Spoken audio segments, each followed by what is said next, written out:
Hello, hello. Happy Wednesday, October 15th, 2025. I like that.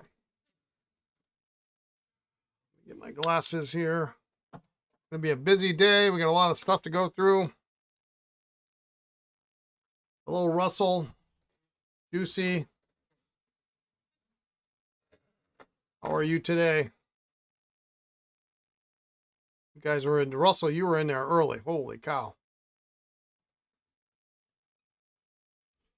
Oh, excuse me. Sorry. I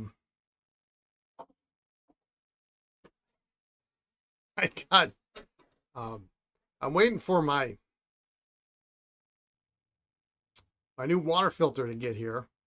It hasn't arrived yet, so I'm going to be interrupted by that at some point.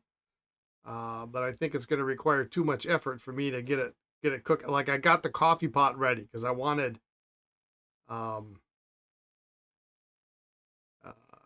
coffee today. No yawns allowed. Yeah. And so I got the coffee ready. I got the water poured in the pitcher so I can pour it in the Brita. But I know when I get the Brita, I'm supposed to soak the filter and all that stuff. So it's not going to happen today, unfortunately. Not enough tools. Well, you can't see what's off to my left here. I wish I could show it to you. It's too heavy to lift up.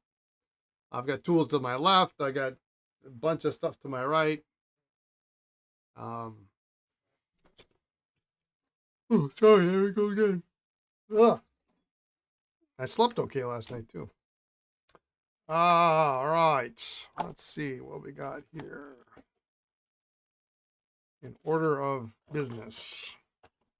I had a gentleman stop in this morning, drop off a Snorkel for repair, so I'm going to look at that. PB, how are you? Welcome.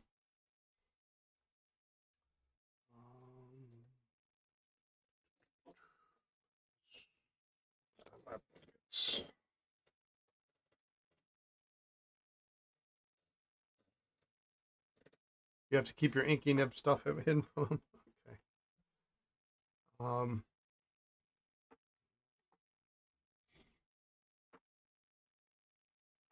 Let's take a look at my blurry bench here.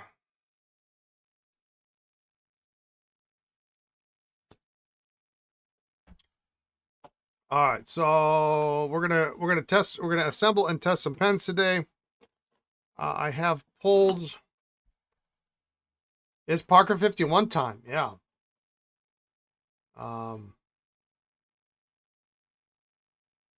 I need a yawn bucket every time I yawn. $1 goes to buy coffee. Oh, I want it so bad, but I know it's like, with those filters, you're supposed to let them soak for like a half an hour in water. I may just take it home because the water here is just so nasty. And I let it run too today before I poured it in the pitcher because that way I figured I'd just, yeah, $1, that would buy a lot of coffee, wouldn't it? All right, so we got a 51 we're going to put together. Tell us about the 51. You have one, you've never inked it. New in box, demi in blue. Is it Aerometric or a Vacumatic filling 51? This is what is the year on this one? Does this have a year? It's a vac. Okay, so this is an Aerometric. I should pick up a gallon of spring water to brew the coffee. Yeah, I should. I need something. Well, I got water from my Brita in here, but I don't know how that's going to work. So vac is going to be a different thing. Do we have a vac? We got a vac somewhere around here, probably. A vac's going to be a different thing. And if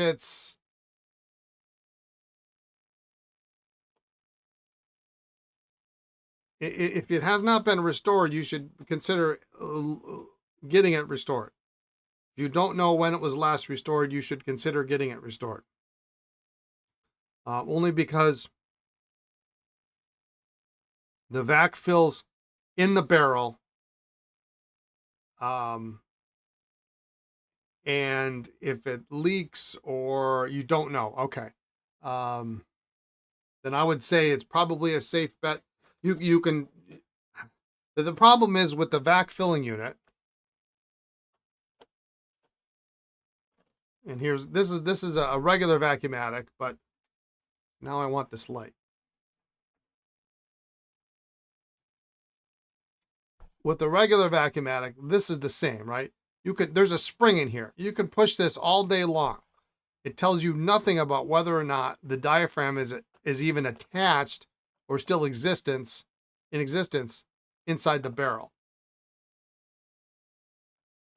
So if you don't know, you should either, if you know how to do it, you should replace it. If you don't know how to do it, you should have someone replace it. And that goes true. That goes for anything you find anywhere, right? This may or may not. It happens to have a diaphragm in there, but it wouldn't matter. You wouldn't feel a difference really. Because there's a spring in there. Let's see if I've got a filling unit lying around here. I got a filling unit, but it doesn't move. Oh wait, here we go.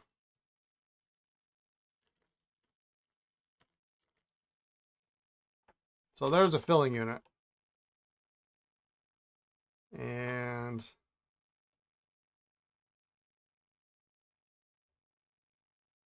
inside there's a spring. I don't know if you can see that.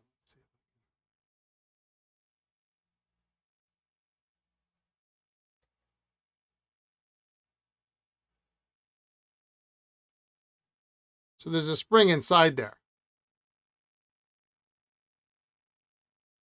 So if I hold this, that goes regardless of whether there's a sack attached. So it is the worst indicator of whether or not the pen is working or not. And if you try to put a pen in, if it does, if the sack is destroyed, it absolutely won't fill. So, Juicy, got a question about 51 vacs. You took the section off of a 51 vac today. Chunks of sack dropped out. Okay, you took the collector out. You took the hood off. You took this off. That's an arrow. And then you took the collector out after you removed it. I don't think I have an open 51 here. Oh, well, yeah, I do, actually. Of course I do.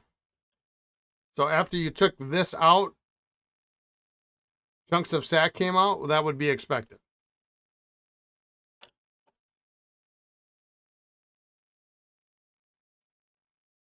Will the VAC 51 take much heat or flush? Well, it depends. Much heat to do what? You've already got the hood off. It sounds like you've got this part off. Are you trying to get the filling unit out? I guess I'm unclear as to what you're. If you get the filler out, then you just take the whole barrel and you drop it in your ultrasonic, or you clean it without distorting. Well, so you don't have the filler out yet. It shouldn't I mean, it depends. It depends. Some people shellac them in place. Some people glue them in place. They don't need any adhesive. I mean, you've seen me restore these before. There's not, the only thing that's holding this in is force, is pressure. It's screwed in, boom, done. There's no sealant in there, nothing. And that's how they should be, and that's how 90% of them are when you take them out. You apply heat here, preferably with your tool. You're more worried about warping the plastic. Don't be worried about warping the plastic. What you should be worried about is you should heat this with the tool in place. Have your tool here, whether you've got a clamp style or whatever you have, because the heat will warp this. That's what will warp, not the barrel. And you notice I always do that. I'll take my, well, I happen to have this one handy, but you know, and I know you don't have this one, but I'll hold it like this, and I'm heating right here.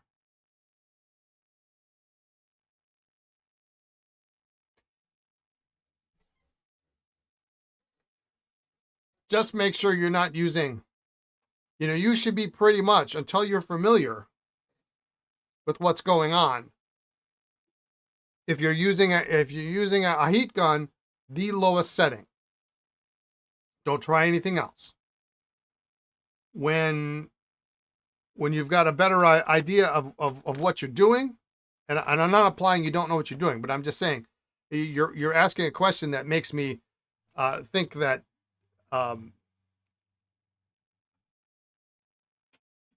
you're unsure. Obviously, you're unsure. Use the lowest setting until you know what settings to use. The beautiful thing about 51s is the material is super durable. The part you're most likely to warp is the hood. You're a newbie to Vax. Okay. The part you're most likely to warp is the hood because it is sealed. Now, the beautiful part about it is if it does warp, and it will warp right here, you hold it back over heat and it will kind of pop back out. You got to be careful with it. This is Aerometric, obviously, but we'll pretend it's a Vac for now. I don't know that I've ever seen a Vac barrel warp. What's going to happen is it's not going to, if it warps, you use way too much heat. Way too much. But it'll either come out or it won't. And 95% of the time, it will come out. It's very rare to not be able to get one out of a Vac. So, but yeah, make sure your wrench is over the end of that plunger, because that part, if heated, will warp, and then all of a sudden it's bent, and then it doesn't push down straight, and it's hard to get it. Even if you heat it up and try to make it straight, it's hard to get it straight again.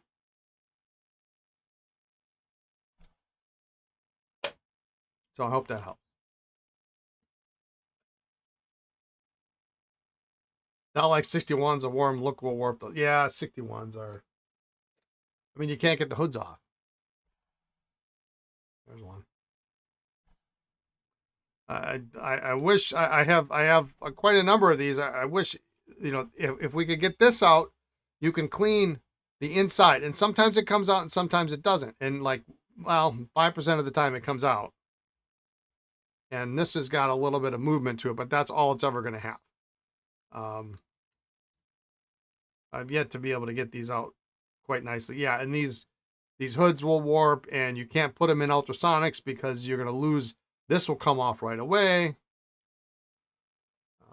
I should do a bundle sometime of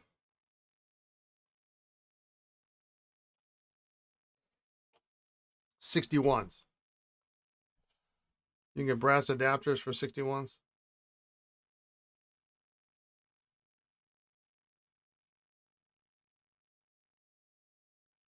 That looks good.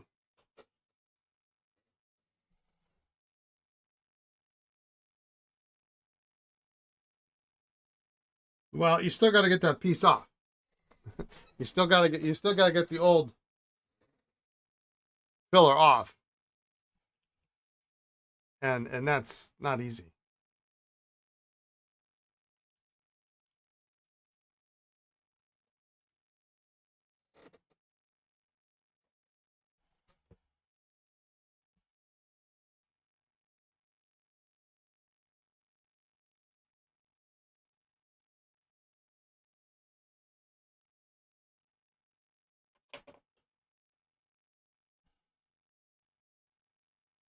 Hey, tap out the barrel. Yeah.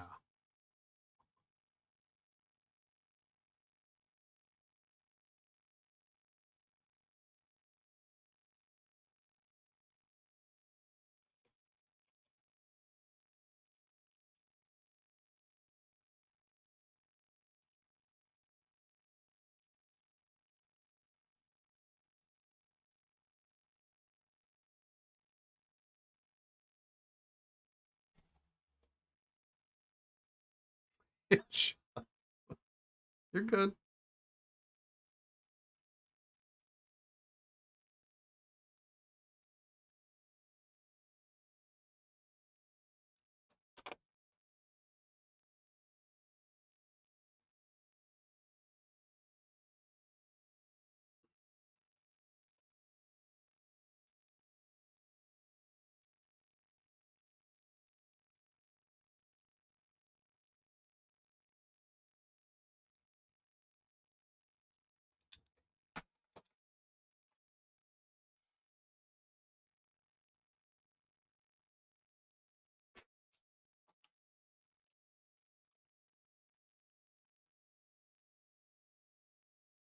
All right.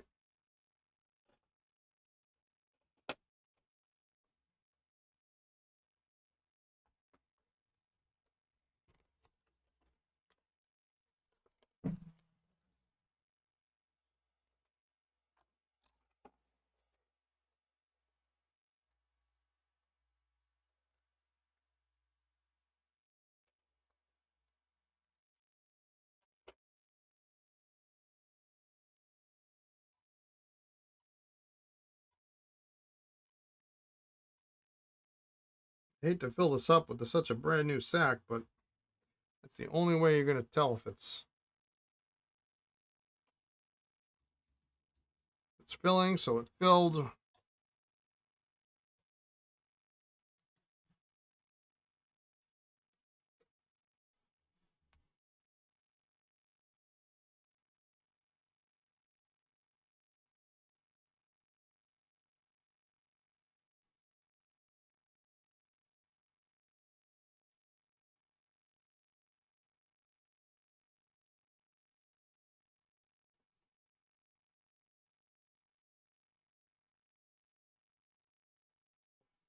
That's a nice nib.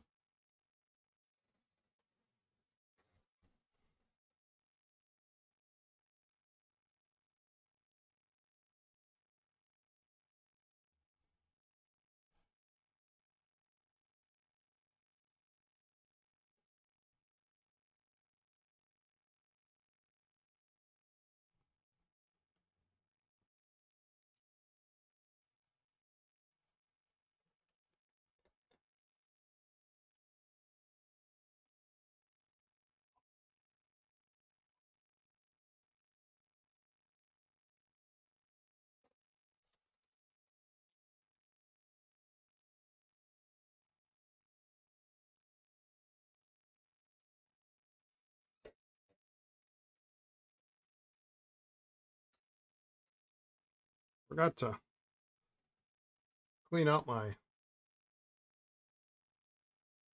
ultrasonic.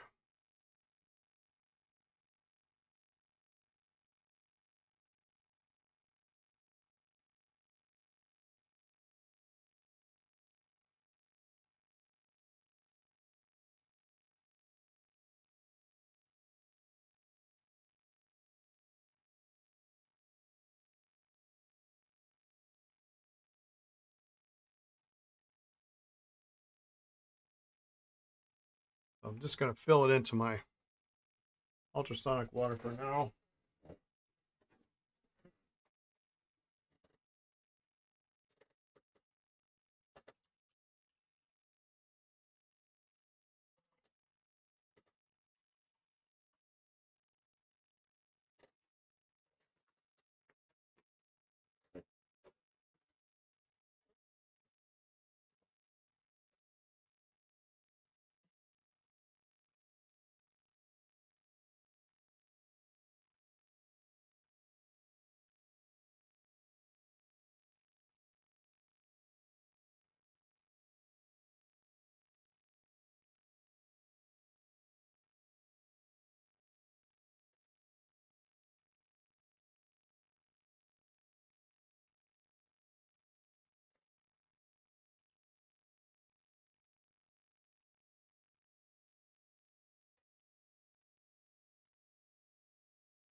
Well, that was worth the wait for a couple days for that pen.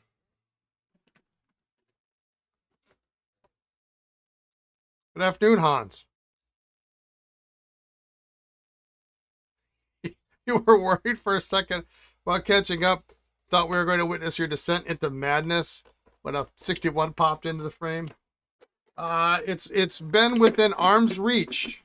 Actually, believe it or not, I think there are two within arm's reach on my bench right now.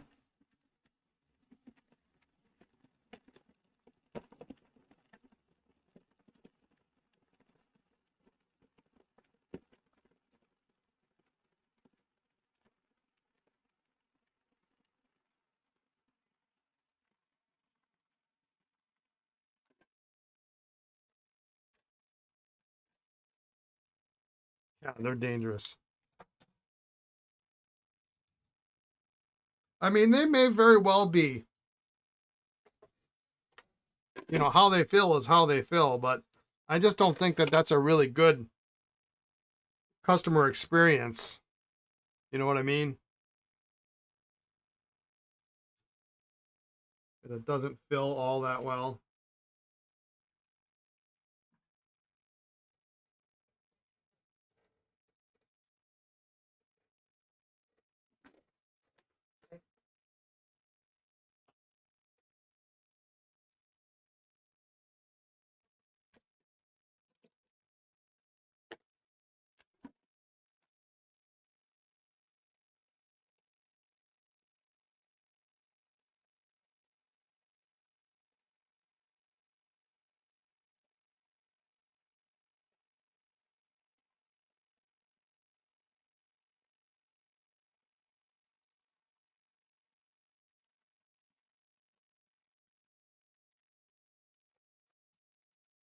It was bad enough yesterday looking at pencils, so.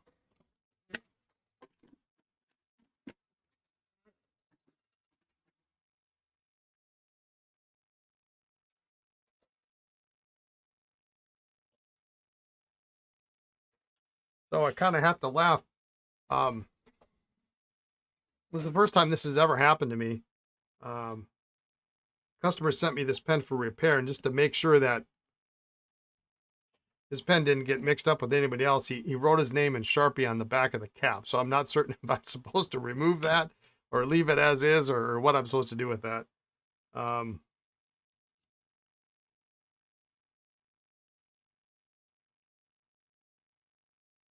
that was a first for me.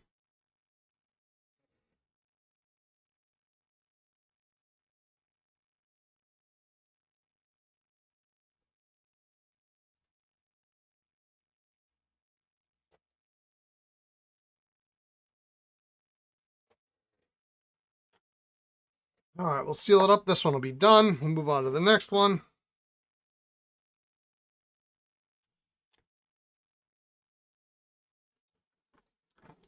And I did pull, I had the foresight to pull some pens to work on this afternoon. Some are, well, I mean, they're all interesting to some degree.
The stones on my ring. This is actually, Lisa and I designed this to look.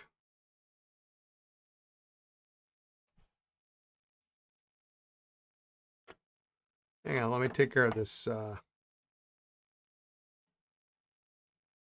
spammer here.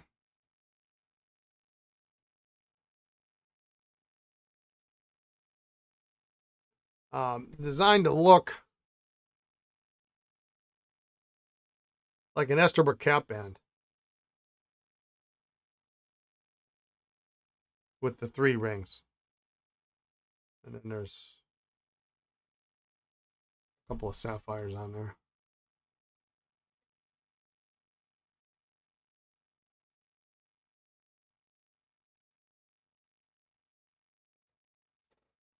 I wouldn't say the sapphires represent anything in particular, just they're not diamonds. That's what they that's what they represent. All right.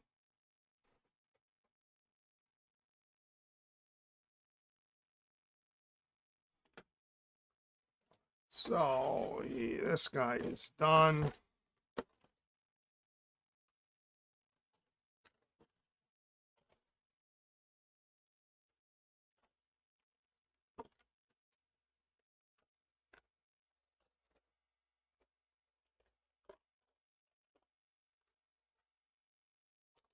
This is believe it or not, it's palladium.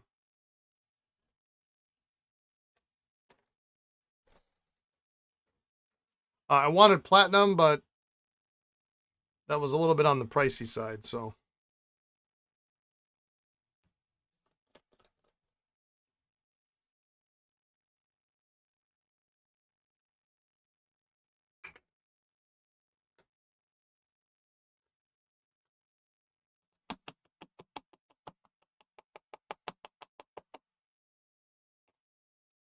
And I figure Esterbrook used palladium for a while, so it all kind of tied in.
I hate it when they won't start, the threading won't start, because it makes me nervous, especially with how fragile this material is.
Finer the threads, the more chance of cross-threading.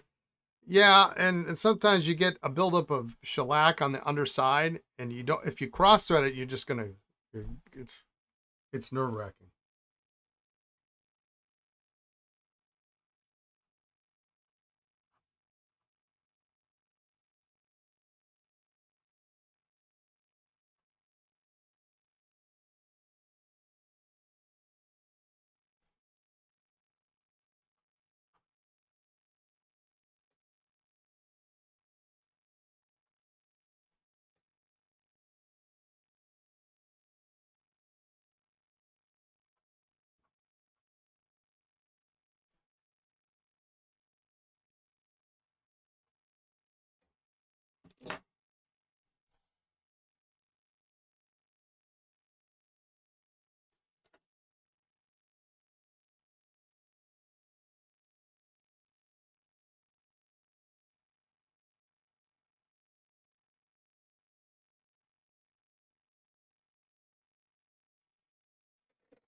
Not a bad. Yeah,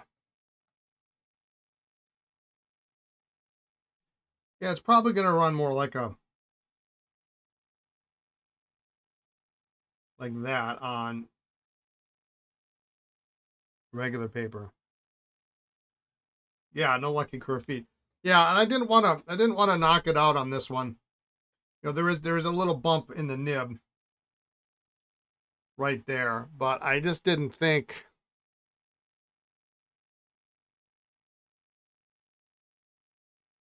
you can kind of see the flat. It's a flat spot. But in this case, it's not in any place that is going to cause any problem. It clearly fills.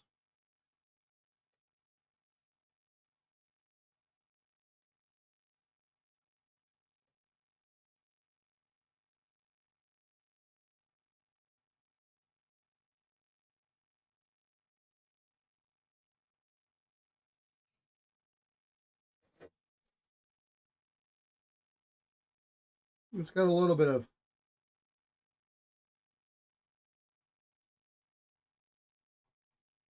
softness to it, not a lot. Yeah, it does. It becomes a repair that's just not needed. And uh, while this is probably not going to be a problem to knock the nib and feet out,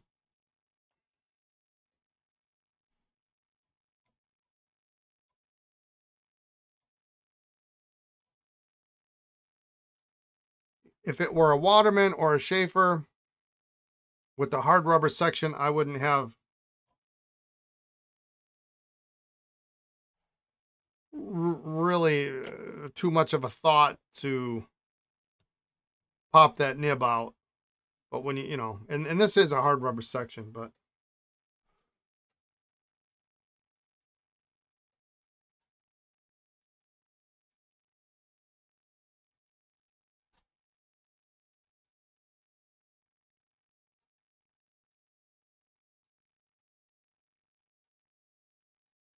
it fills with 2 pumps of the button, which is great. Probably one is all that's necessary. I get a little bit on the second pump, but nothing on the third.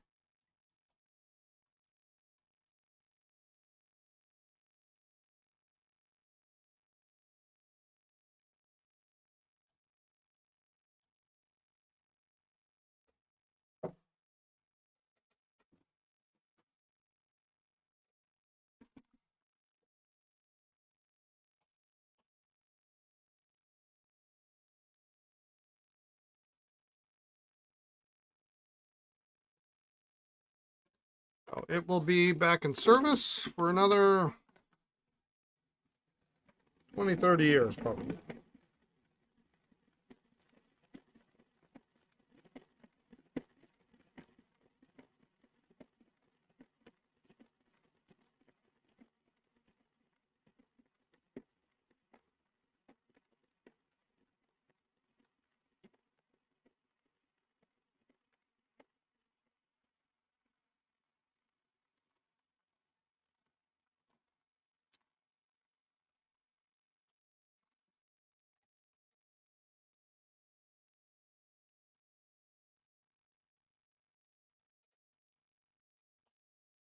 And the cap turned out real nice.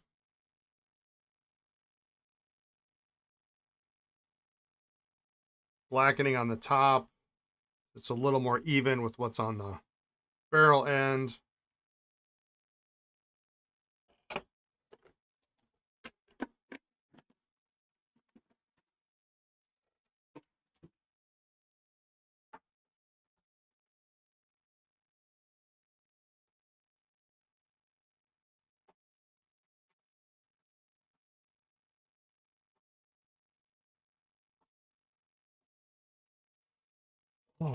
So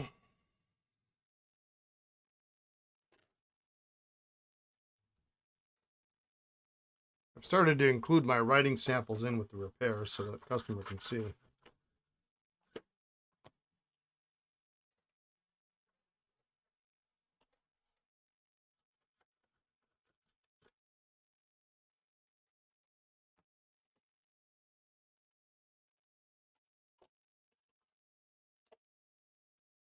All right, that's good.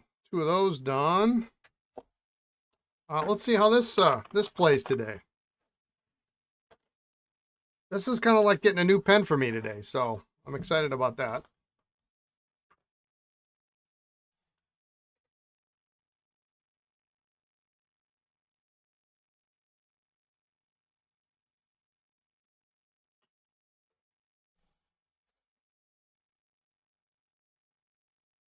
You enjoy getting the writing samples in the box. It's a nice touch. Mike and Linda do it too. Okay. Yeah.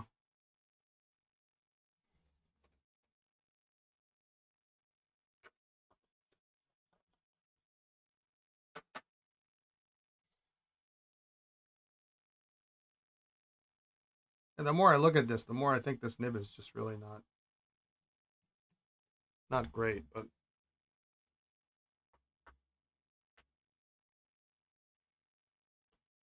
it's lost some of its platinum plating up in the corner. We'll see what it writes like though.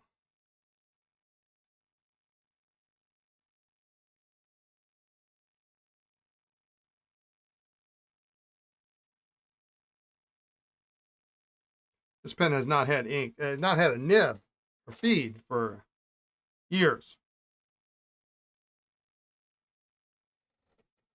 Are we ready? Are we going to be disappointed? I almost don't want to write with it because I haven't.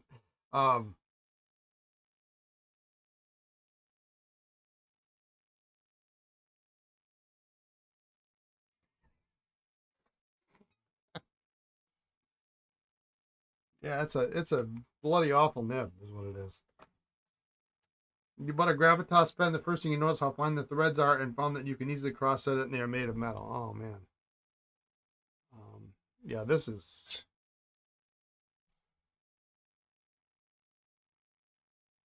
It's nice when things meet our expectations. Yeah, it's nice to want, right? Is that how that goes? It's nice to want a nib that works. You'd be surprised how many people charge money for repairs and actually test the pen. I've had that happen in the past. And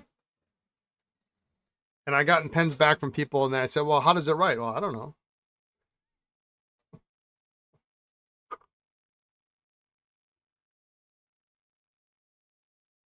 I need it to write, people.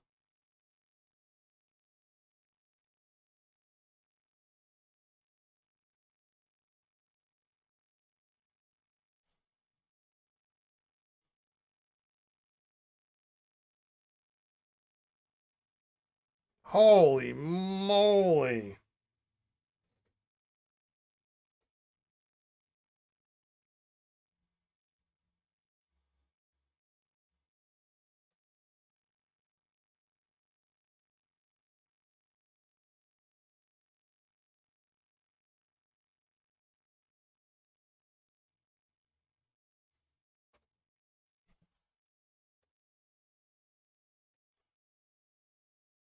There we go. Well, that's better. I mean, you can barely see this line here. That was pathetic. That was awful. I don't mind if it's fine as long as it's got. All right, Juicy. See you later. As long as it's got some flow to it.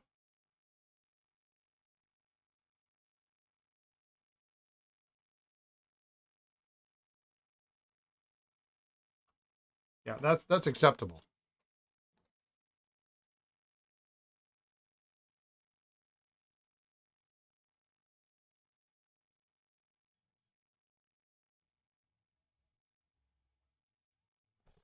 This is weird. This is like, is this 3 pens now?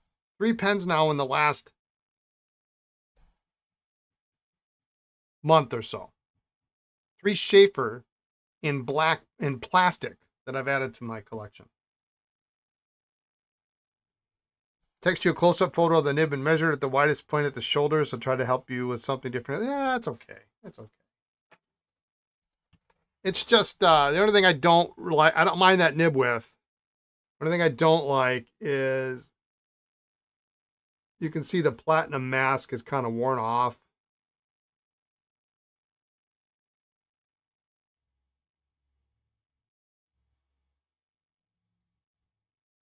A little bit up in that top part.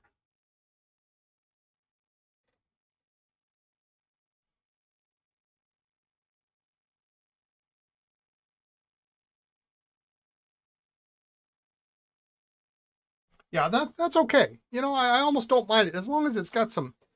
That was not okay. That was not right, but that was not okay. And this is much better. It's a nice crisp line now.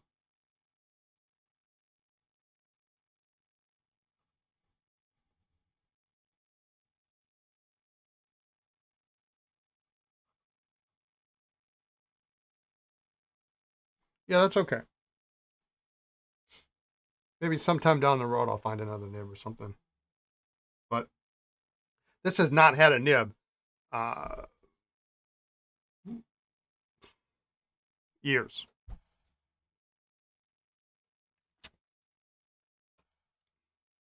Longer than this was without. You know, I mean, this was 3 years. This one is longer than that.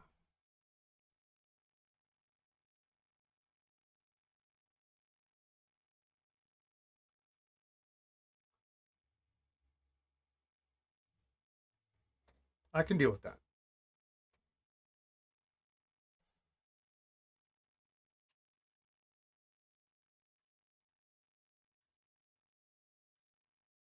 But I'm gonna flush it because I'm not gonna.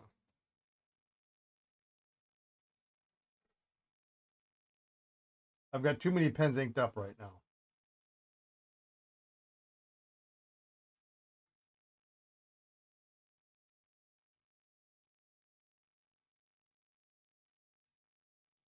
And I either need to flush some of them out or I need to write them out or something. Yarn Ink Pen, thank you for the follow.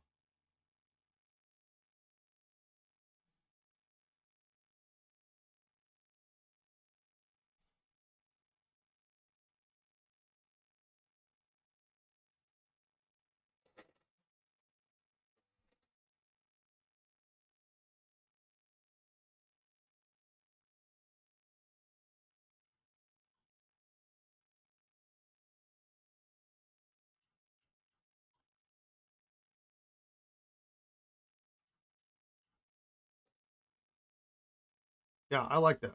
That's nice.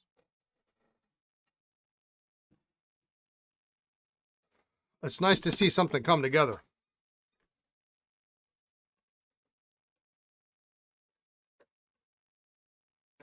I can check that one off the list.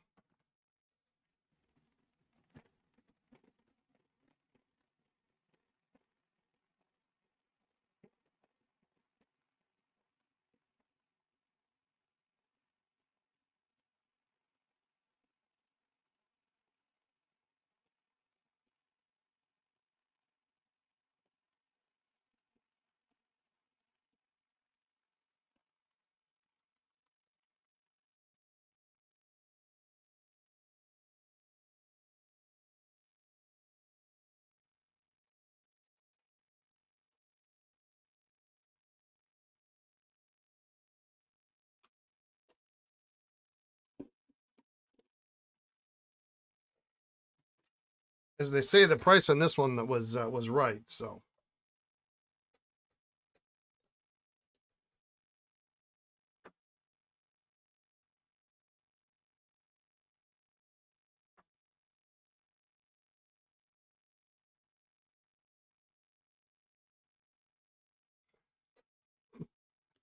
Hans, you're killing me. You're killing me. Well, that's a nice looking pair, isn't it? It's such a good looking pen. I don't really like these in the smaller configurations. I think this ebonized pearl needs to be in a larger size pen. Now, oversized would be really nice.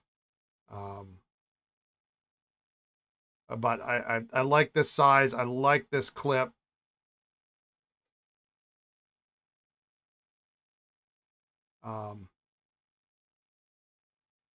You know, it's got a little brassing on the back,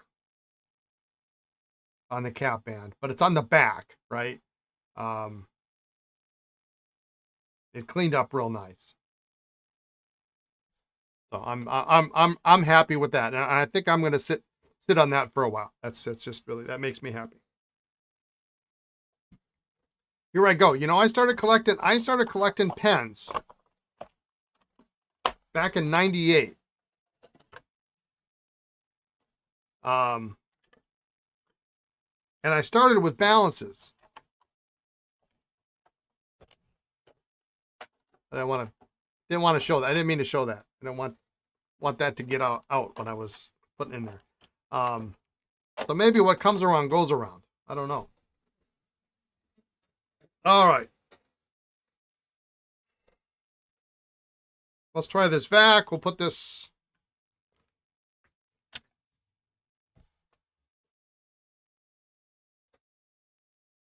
Oh, this Parkette cleaned up. Cleaned up all right. The clip is a little bit, it's not great, but it's really thinly plated, so you really can't polish it very much. Yeah, any collector would love to have it. Yeah, it's a. And I felt bad earlier this year because I had bought one at a local antique store for like, I want to say $20, $25. And then I restored it and sold it, but it was the slender version of this. And it had that goofy 3-line imprint for, was it Buster Brown shoes or something like that on it? You know, I'm like, okay, that's cool. I like it. I like imprints. I don't mind them, but there are certain things like that pen, I think, is better without an imprint because you really want to see the rod.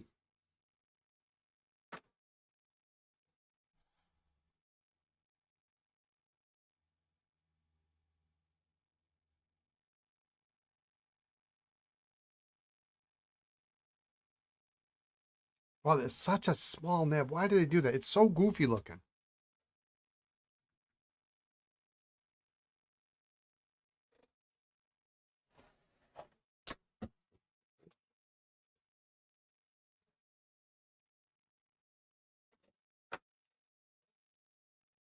Your oversized ebonite pearl has issues, but it's so beautiful you can ignore them. Yeah, it's such a nice material.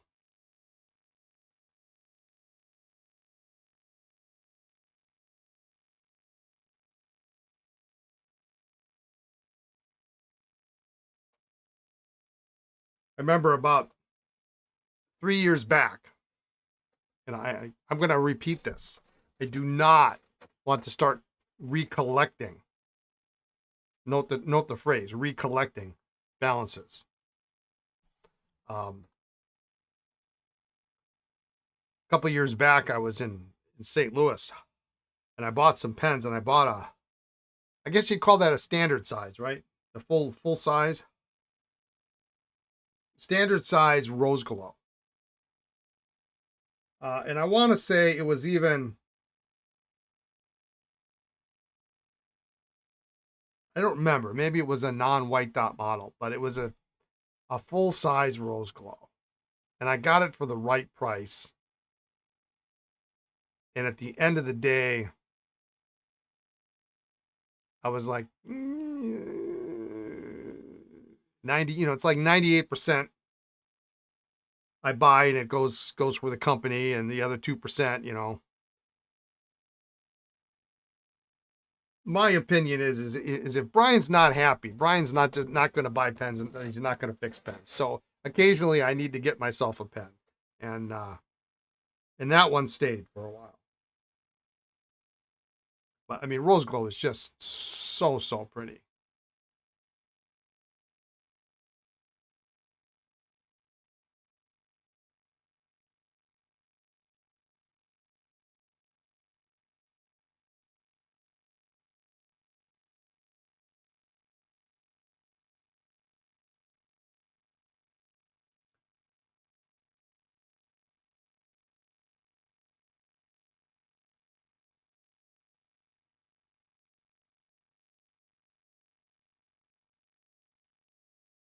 And I don't know why I much prefer balances over Vacumatics. They're all striped pens, right? And they're all basically in the all this balance talk makes you do collect them, right? I mean, um I don't think I've ever had a green. I mean, that green that I took the nib out for this guy, if the color would have matched, would have been, yeah, I think they're better. I think they look better.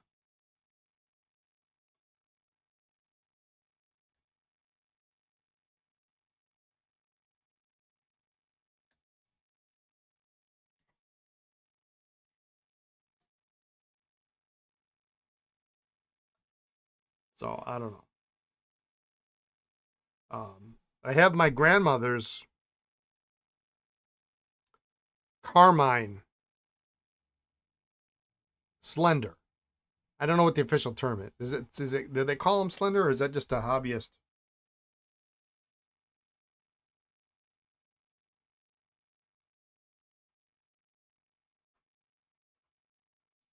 Kind of dry. With the military clip, I'm sure there's like some ridiculous, whatever the numbering system is.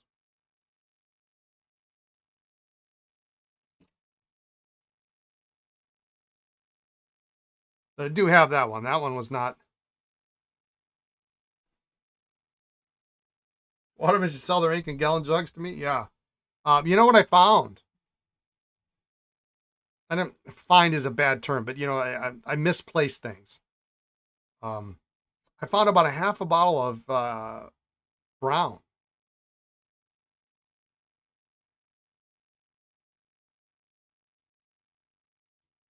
the other day.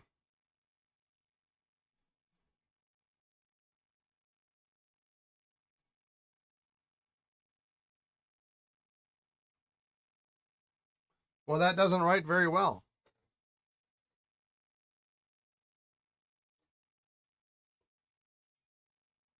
I actually have to place a. You chose not to commit the Sheaffer model numbers to memory. Yeah, they don't make any sense. They make less sense. I mean, Waterman was brilliant. In fact, they almost like tried to teach the public their system. That's how much sense it made. Did Waterman sell gallons? I don't know. You have two bottles of brown with the pale blue cap. Oh, so it's much older. You need one for your collection of large.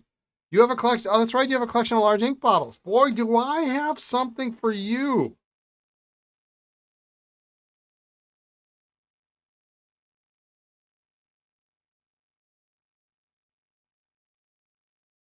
Here we were worried I wasn't going to find something for you if we got together.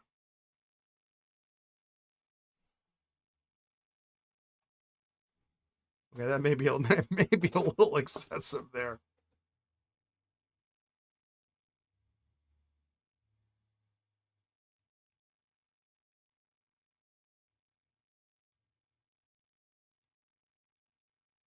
A nice medium would be okay.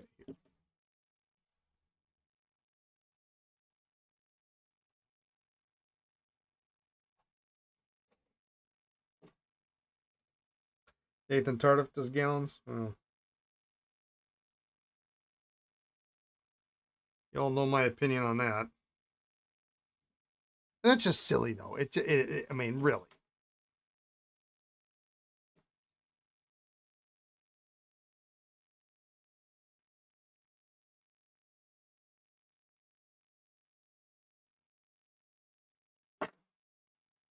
You can get them from Pelican. You can get 4001 and I forget what it is.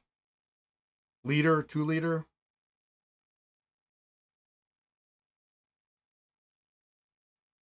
Okay, that's better. This is just too much. That, whatever. This is better.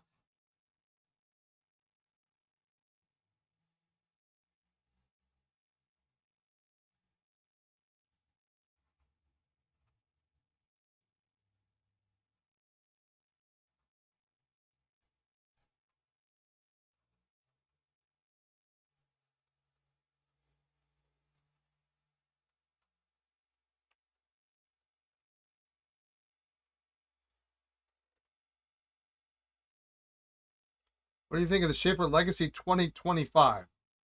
Um, well, uh, so Legacy 2 and Legacy Heritage are separate things, right?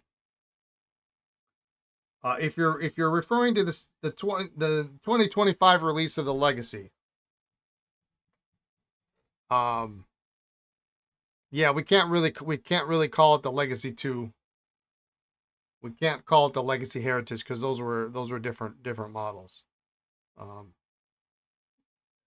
Basically the same, but I actually have some on order.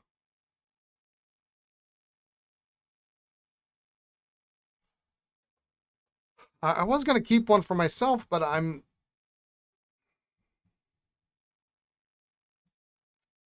want it in a color other than black. If they continue to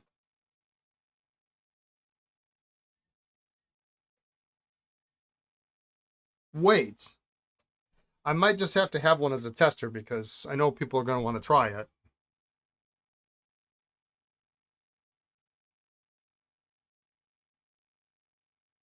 You're just getting into Sheaffer due to my influence. Oh, thoughts on all 3 pens. Oh, okay. Very good, very good. So let's start at the top, the oldest, the Legacy 2, which is going to be the tapered Legacy with the touchdown filling system. It's a nice idea, and Hans will correct me if I'm wrong, but it's not an. If the touchdown seals on that barrel go bad, they're not easily, if at all, replaceable. I've heard maybe they are, but Cheryl Tyree has told me it's not. It's not good. The original Legacy can use the touchdown converter.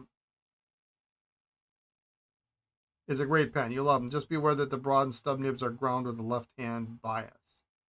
That's interesting. Oh, the Legacy. Sorry, I don't have my glass on. Legacy 2, yeah. It is a great pen. And if you don't have, but the problem is the original touchdown converter, if we can call it that, doesn't work very well. What I have found is if you have the Aerometric squeeze converter, we have one here. If you have this one and the seals are still good, this will work with the touchdown mechanism. Now, you've applied silicone grease to the Legacy touchdown tube, and that helps if the seal gets loose. Interesting. Okay. Why risk disappointment with the new? I don't think anybody's disappointed with the new. I think the problem is, if we can call it a problem, is Sheaffer released the pen in one color in one nib size. In steel. And I don't have a problem with steel. I don't have so much a problem with steel. You got to release it in a fine and a medium at the minimum. And I'm going to go on a rant here. Hashtag Brian rant. Don't tell me you can't do a fine nib. You just grind the damn thing.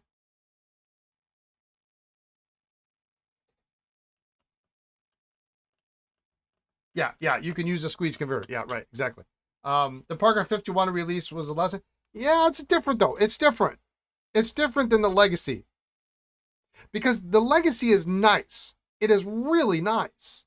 The construction, the quality, we showed it on here about a month ago.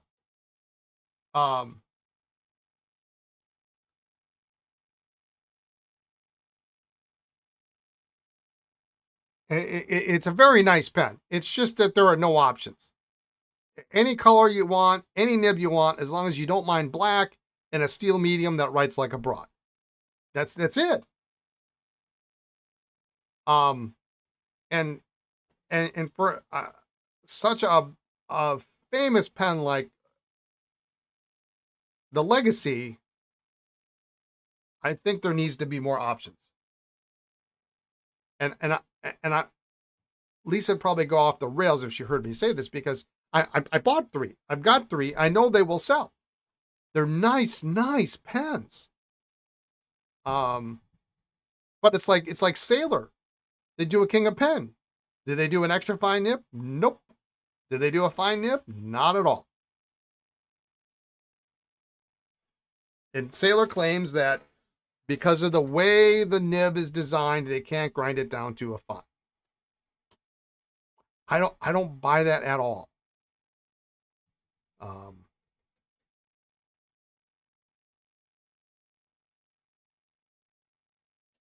The one you tried in DC wrote well. Yeah, I mean, I haven't had one here longer than 2 days. And they sell. So I can't even verify. I was gonna keep one, and then I said, well, you know what? I'm a new business, so.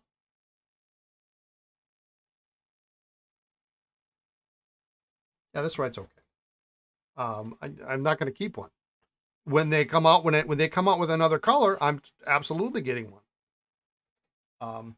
But I personally don't need another black pen. If it's a modern pen, it needs to be. He says after he takes that. Yeah, you love Sheaffer to make all the nib sizes of the past available again. How about 32 nib options? Yeah, don't become Esterbrook. This custom nib option thing that they have going on doesn't work. And it's frustrating for retailers. Because they have all these nibs, and then some of them are available, and some aren't. And some are only minimal order. And, then there was the whole Techo debacle.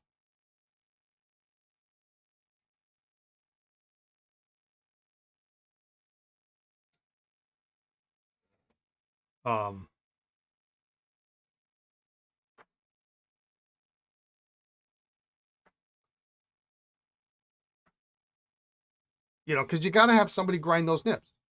Somebody has to do it. You're incompetent and you could reduce the medium to fine. I know, it's silly, right? And especially one that's supposedly that broad.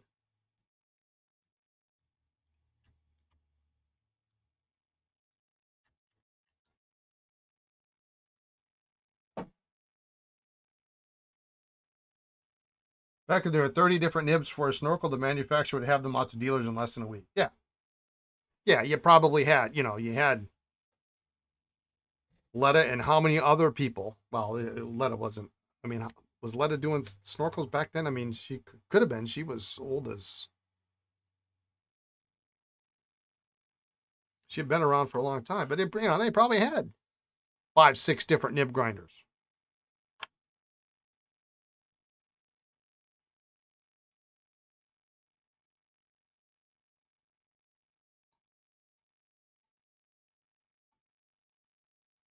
So don't toss off the Legacy. I'm telling you, the quality's there. William Penn nailed it. They really did. This is not a 51 re-release. Not in any way, shape, or form. It's really, really a nice pen. And the packaging is great. You get a nice little pen sleeve with it.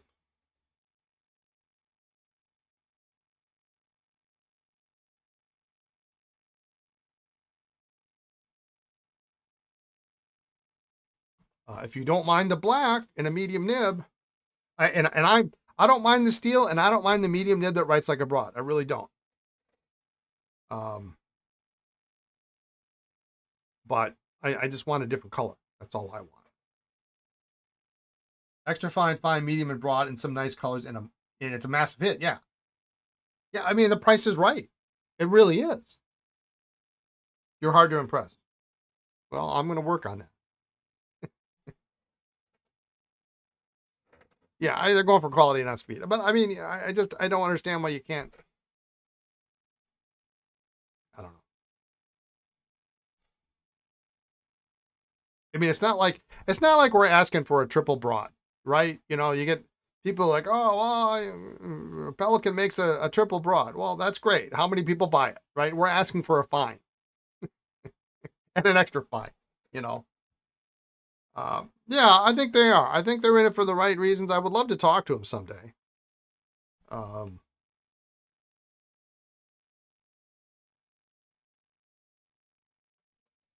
know they've been at been to Fort Madison.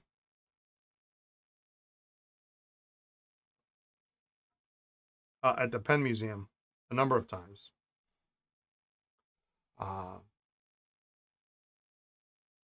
Yeah, I'd love to meet them at a show. I bet they're not, you know, I mean, they're not going to be in Columbus. Watch, they will. Would that be something? This nib straightened out nice, actually. I'm kind of impressed.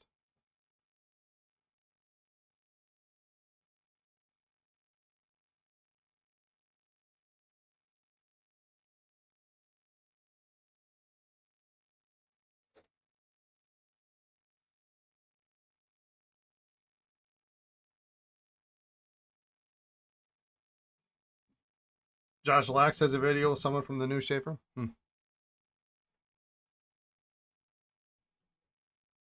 So yeah, don't. I should have mine. Well, I was hoping to have them this week. I ordered them last week. They can get their act together. Maybe I still will, but it doesn't sound like it. It'll be next week, I think, before I get my legacies. That's nice.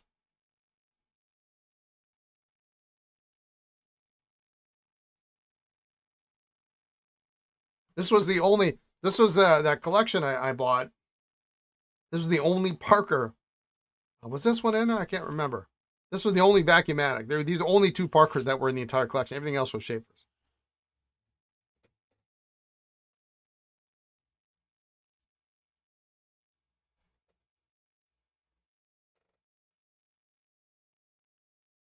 Guess I should do myself a favor and look at the date code on this.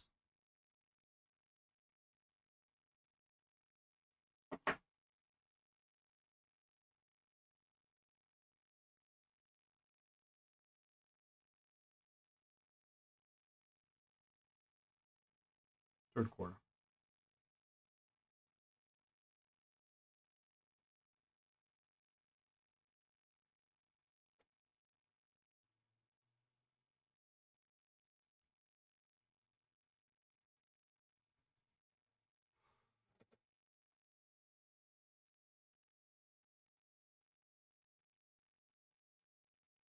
So okay, so we covered. Wait, sorry, PB.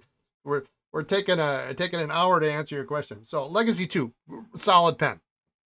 I think they're, you know, the nice thing about it is if the touchdown doesn't work and DRZ is saying a little silicone on the, I think he said on the filler, and it's gonna. We have that here.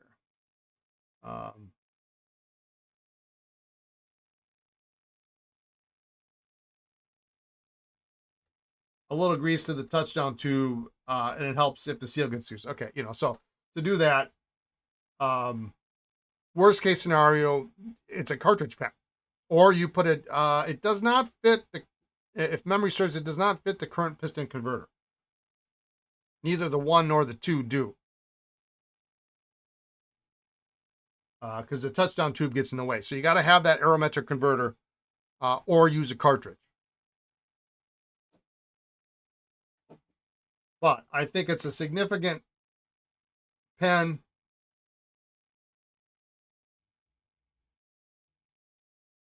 Stephen Brown questioned the price. I mean, what do you want? You're paying. People are paying more for steel nib pens in acrylic resins with Yovo nibs. I don't know what you want, right? I mean, this is it's quite possibly the sexiest nib ever made.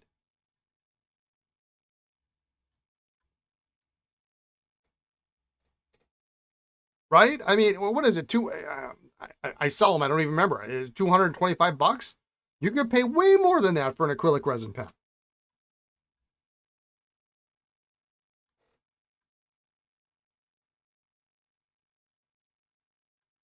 You know, there's no laser engraving on the nib. It's all stamped. It's nice. It's really nice. Yeah, it's a pretty unique product, Jason. Yeah. It's not like slapping a Yovo nib into plastic. 212. Yeah, that might be what it is. It sounds right. It's unfortunately everybody discounts the snot out of this stuff. So the 20 off price, that sounds about right.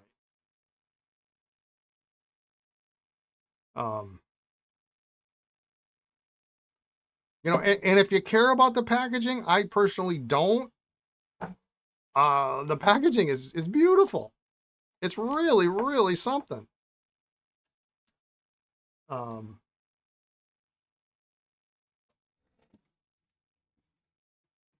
Brian knows how cheap I am. I think it's fair. Yeah, I mean it's more than you feel like spending, but it's reasonable in this day and age. We're not dealing with $20 Imperials anymore. No, we're not.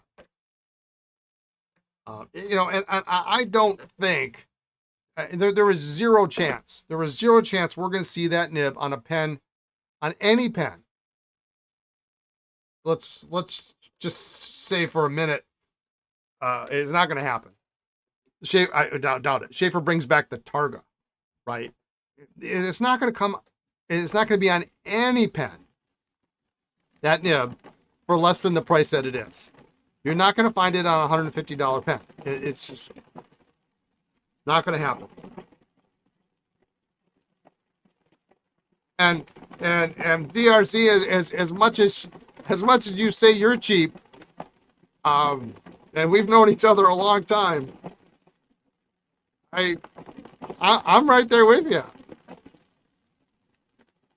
I might even be cheaper than you. And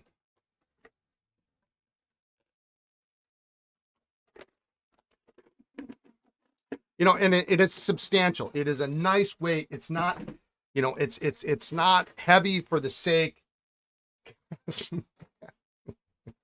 If we ever had one evening and a couple of beverages, yeah, I'm pretty cheap.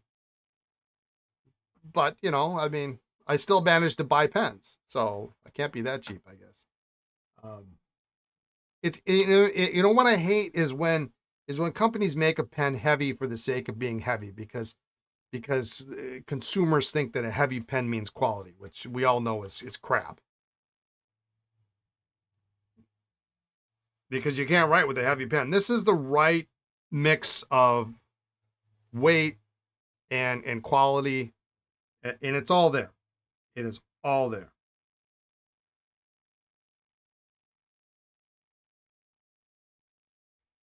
Yeah, if it's something that's for your collection, you pay whatever's asked. Yeah, and leave $5 left in the bank account.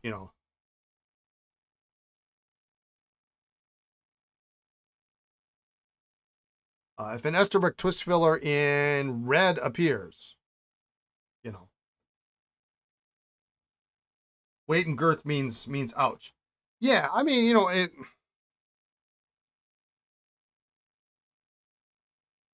it needs to, there's always a happy medium, right? If it's too heavy, people are going to complain. If it's too light, people are going to complain. And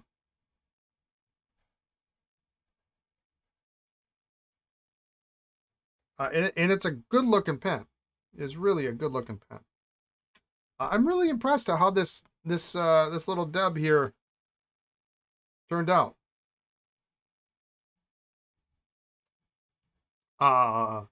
Pocket and grip. It's got nice girth. It's really not it's not a slender pen, but it's not fat for the sake of being fat, you know. Which sometimes I hate. You get a fat pen, but then wow, okay, we got to make sure a Yovo nib fits in it, so you got this awkward section, or it just looks goofy.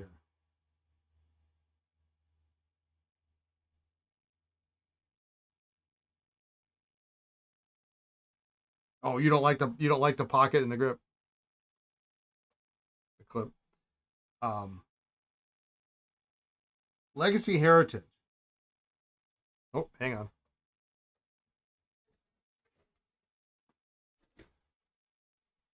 Hello, great. Brian. Thank you.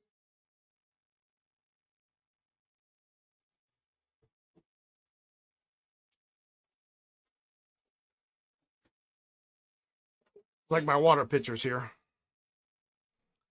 Legacy Heritage. So I think Legacy Heritage was after Sheaffer said goodbye to the touchdown filler on the Legacy 2.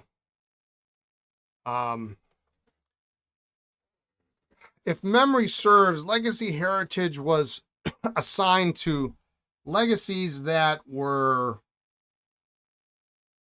premium models. So sterling silver, the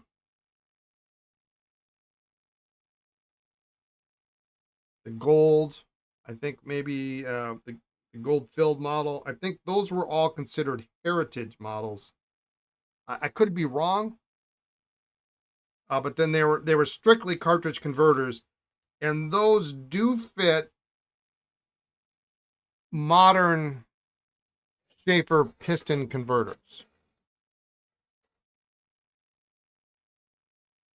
Hans, I don't know if you can back me up on that one, but my understanding was always that the heritage, and then they went back to the use of legacy.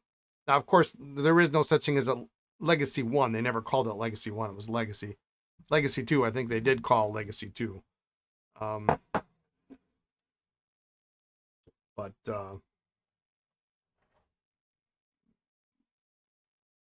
those are usually not, and especially if we're talking about like the sterling silver and the gold fill ones.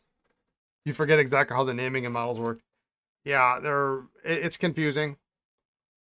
I mean, as collectors, we have it in our mind what it is, and it works sometimes. You know, Legacy 1, Legacy 2.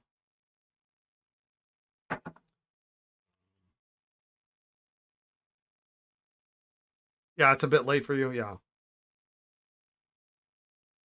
The great thing about the Legacy, in all its iterations, is that it's a homage to the PFM, and if you're a PFM collector and you're a Sheaffer collector, you can't not like it, right? I mean, maybe you don't, maybe you have to have a self filler, and that's understandable, but you can't not like the pen. It's yeah, you kept a few to use. Yeah,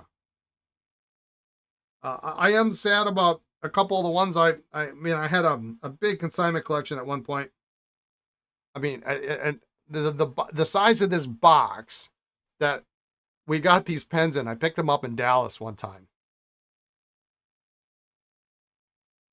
You would actually buy a Legacy 2 over a PFM? You're saying, I don't know. I don't know. You don't have to worry about it. Right? I mean, something were to happen to it and you dropped it, it's not going to crack. But I had this collection of legacies. This box, I kid you not, was, I don't know what the box was for, but it was 4 feet long. 4 feet long by, I don't know what was in it. I can't remember. But it's 4 feet long by, a foot and a half tall by, all right, Juicy, take care. 2 feet, 2.5 feet deep. I mean, it was something else. And it was full of it was full of all these red boxes. You know, the ones that got moldy, and I mean, some of them were just awful. But yeah, they're the legacies in the black stripe, and um, the different colors, the green, the blue was one of my favorites.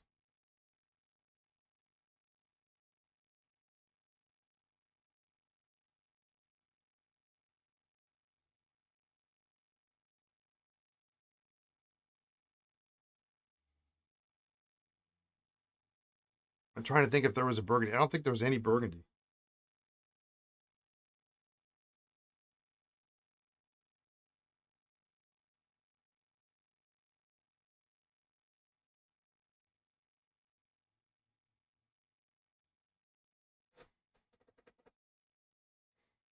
But it was a ridiculously large box.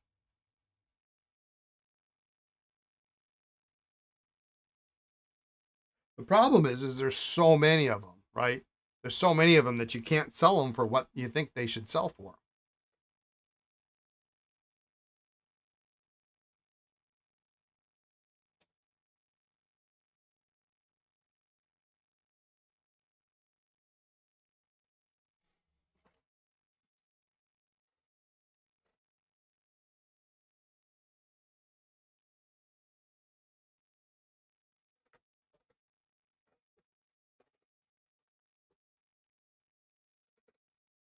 Well, personally, I think like the Heritage is probably the best of all worlds because um, you can put a modern piston converter in it. Let's see if this clip is a little loose.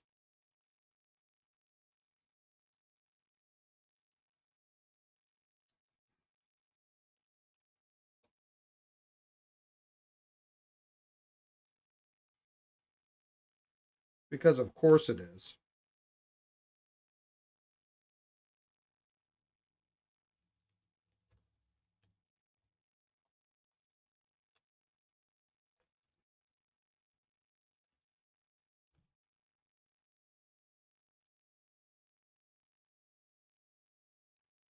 Which you all know is my favorite thing in the world to fix.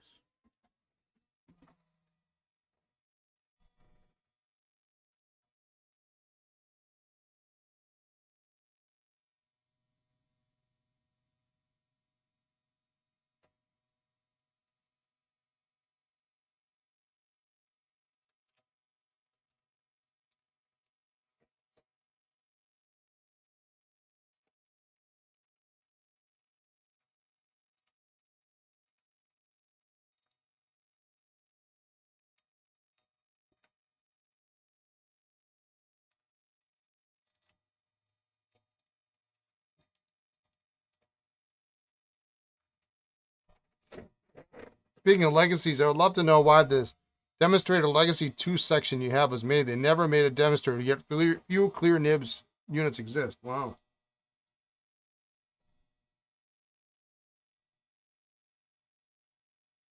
You just need to get in touch with Ariel Kulak and have him make you one.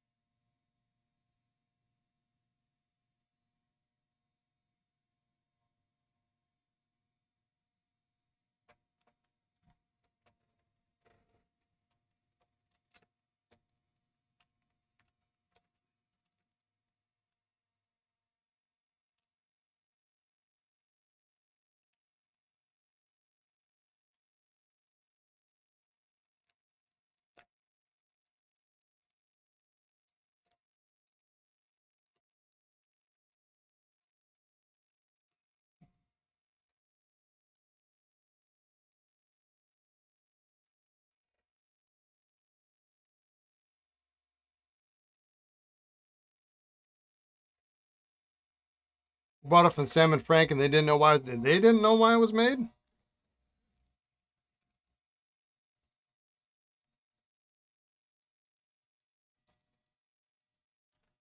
You know, we're losing a lot of the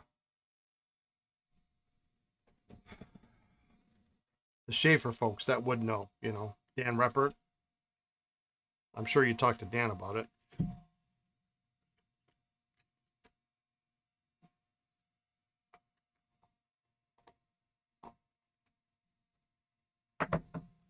Lisa and I were just talking about Sam this week.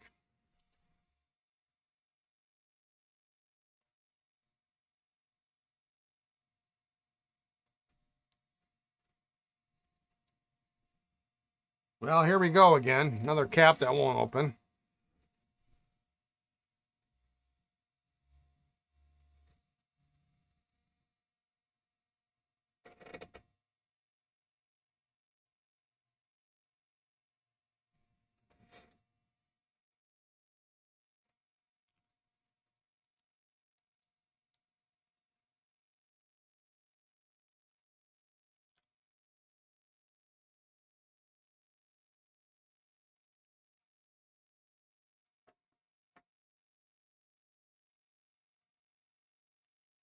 Dan said maybe they wanted to make a demo but didn't follow through. They did the hardest part,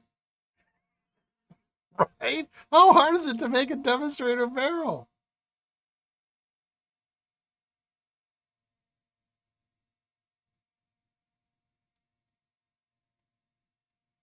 I mean, I guess the cap would be.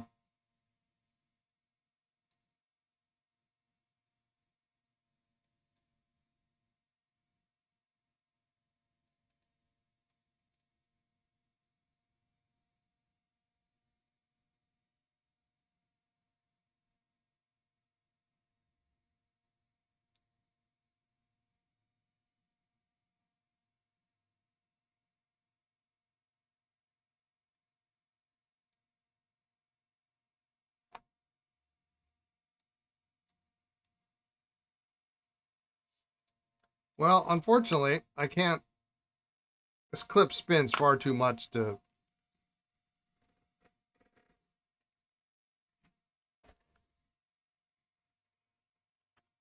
let it go like that.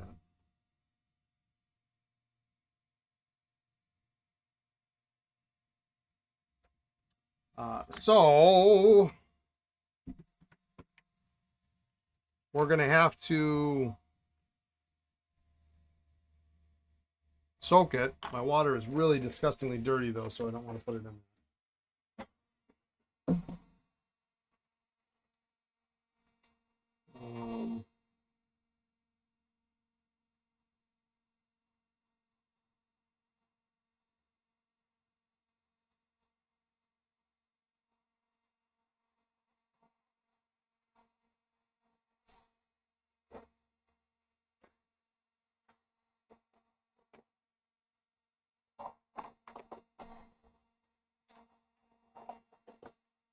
so I'm gonna set that off to the side for a little bit.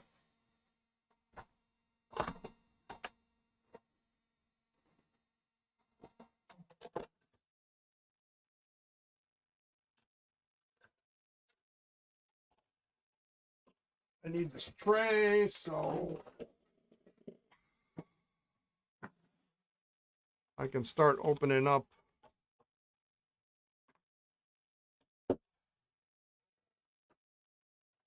I should have given him his back his box because I don't necessarily want the box here.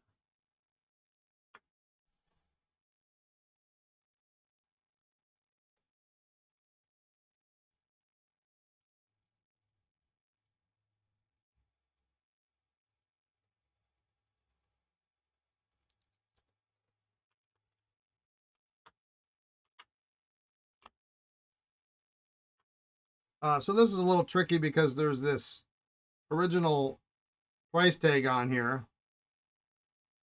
But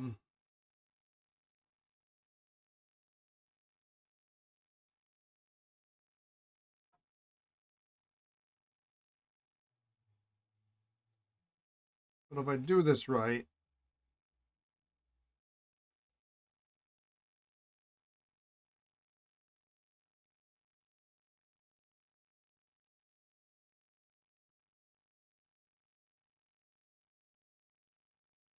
I can do that.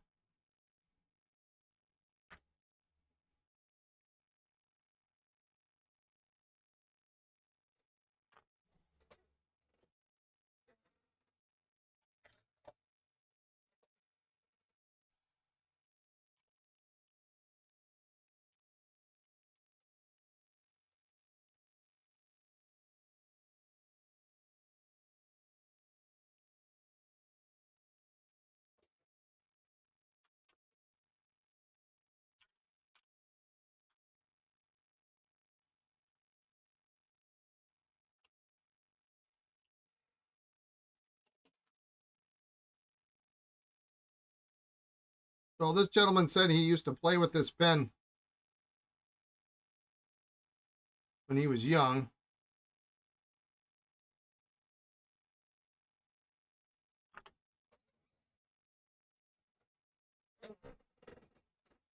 And I think the snorkel tube is, well,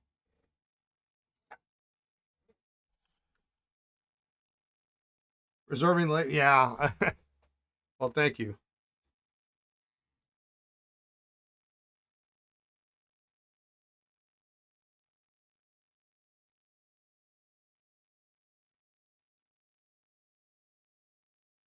Unfortunately, sometimes it gets a little messed up when you go to screw it back together.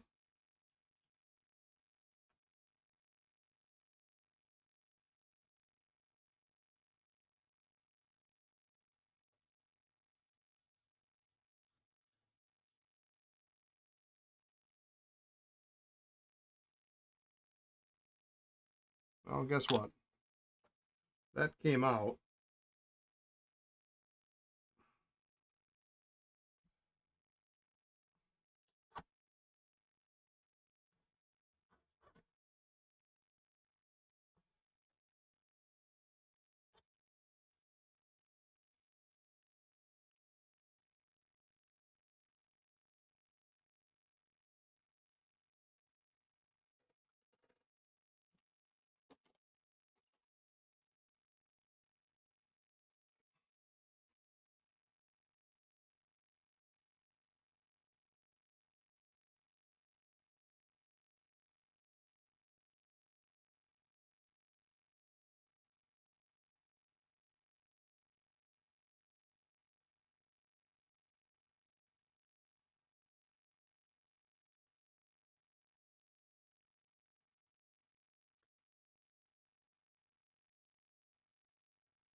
Oh, it's coming apart.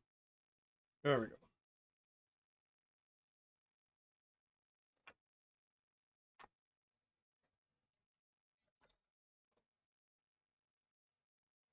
Everything was actually still reasonably pliable, but you just don't know how old that stuff is.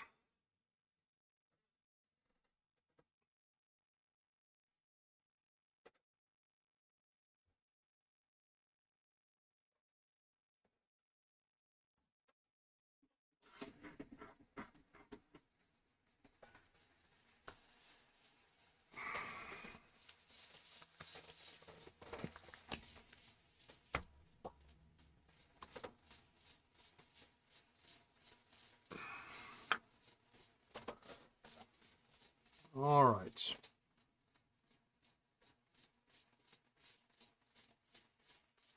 It's pretty clean.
You have to change it all. I just did 3 more snorkels for your friend. They had been restored 4 years ago. All the sacks were gooey. He used a Rojizuko with them all.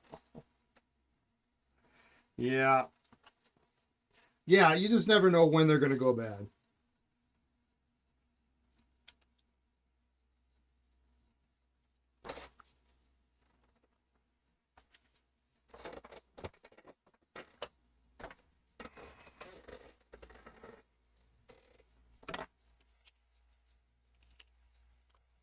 You know, it's pointless to open it up and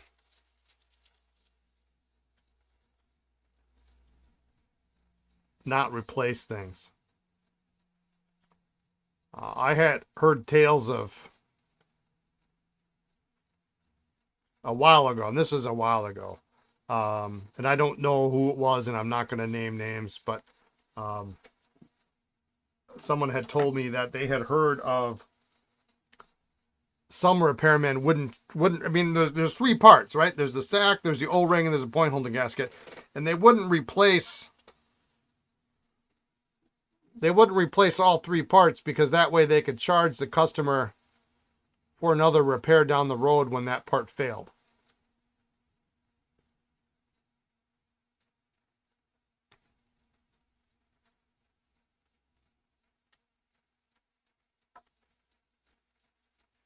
The only good reason not to replace something is if it's a PFM and you can't get the stinking nib unit open, and it's a PFM in gray. You know, and we did that here. I wasn't willing to risk losing a second PFM nib section.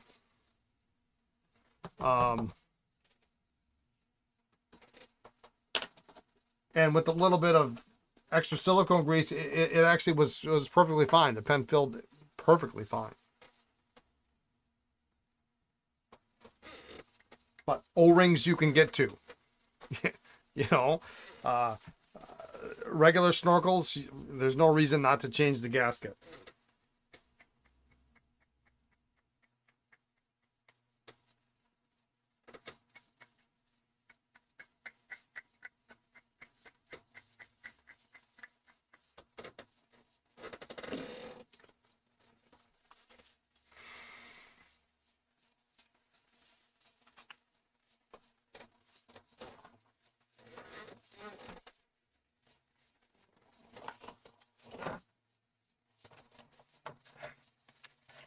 I didn't ask at the time who it was, but I'm kind of curious as to who it was.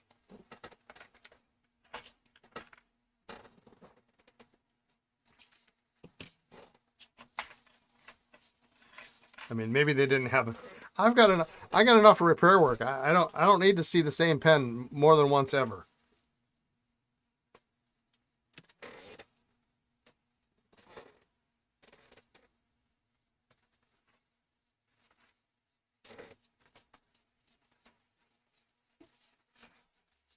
This is actually a really pretty clean.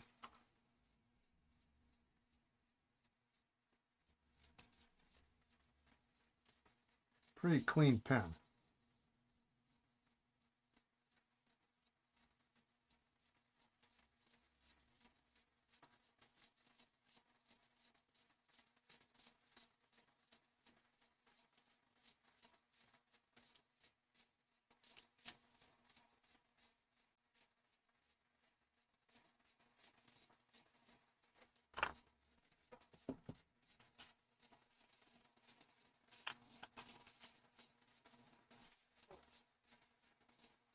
Perfect solution, buy enough of all 3 replaceable parts to get free shipping. Yeah.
You know, it's funny.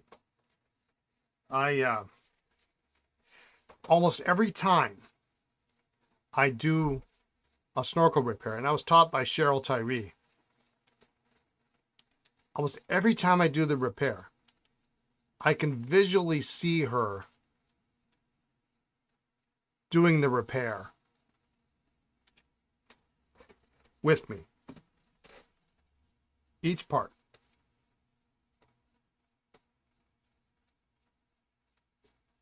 Point holder gasket, putting this part together.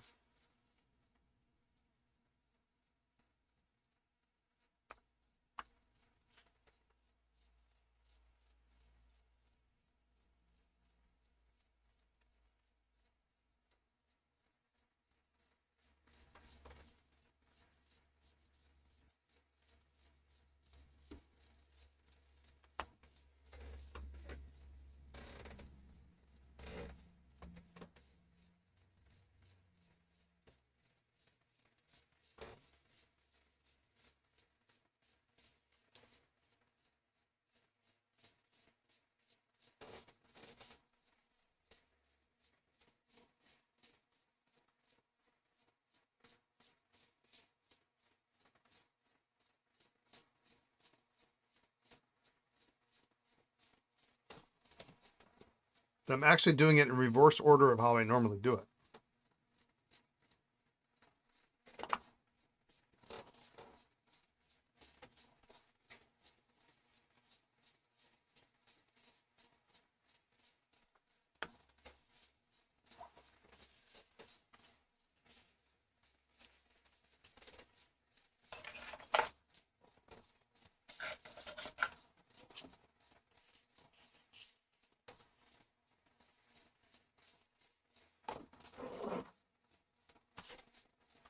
So since the tube is in the ultrasonic, since it just came out, I'm going to use a toothpick.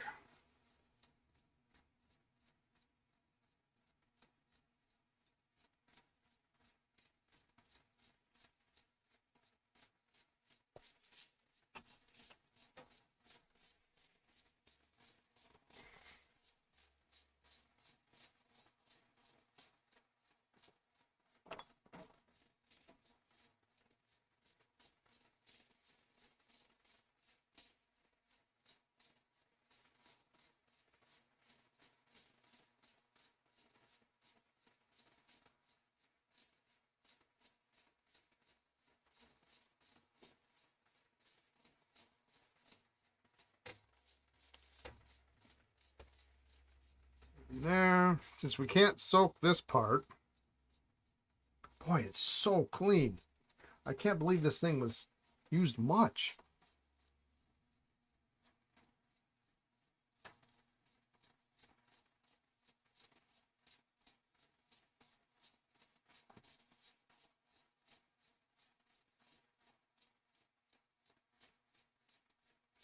It was used enough to stain the label.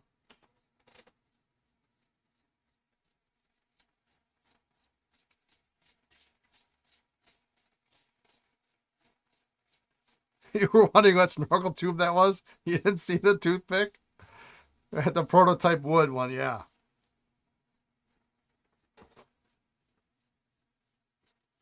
That's right. I expect to see an email. I expect to see a text upon completion of this this stream with your offers of trade for the prototype wooden toothpick, prototype snorkel tube, because it only belongs in your collection.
Usually I can rub it against my finger to see if there's any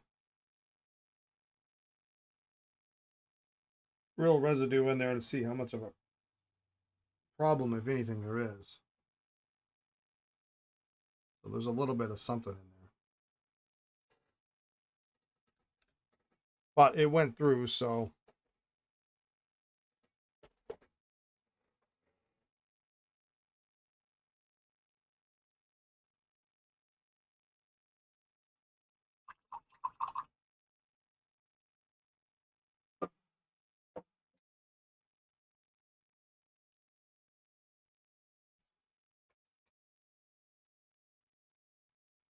it's probably just the my ultrasonic water is really very black. It blows through fine.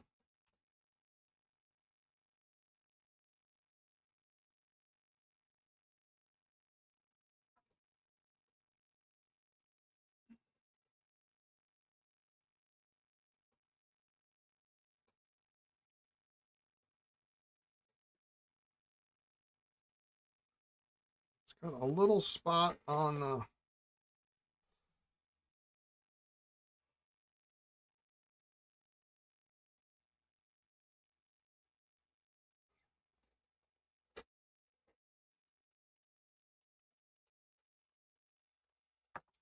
dried ink on there.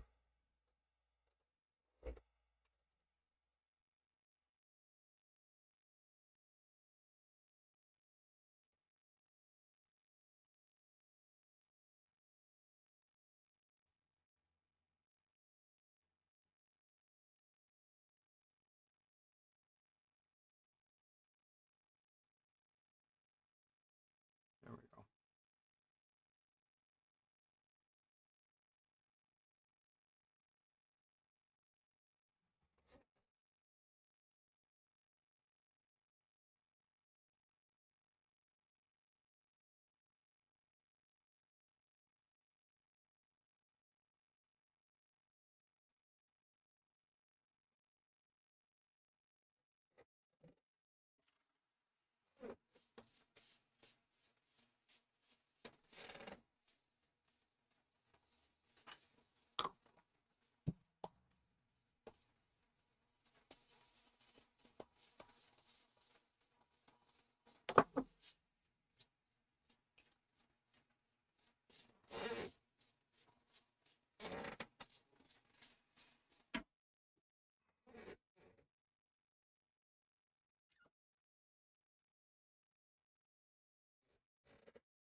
Yeah, that'll do. All right, let's see if we can do this without messing anything up.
There's one little section that wants to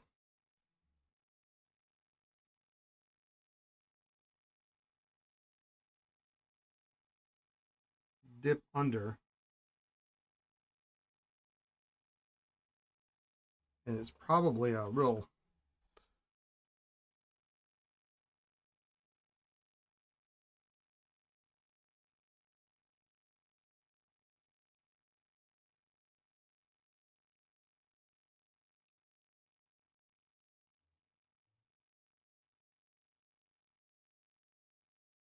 futile effort, but I think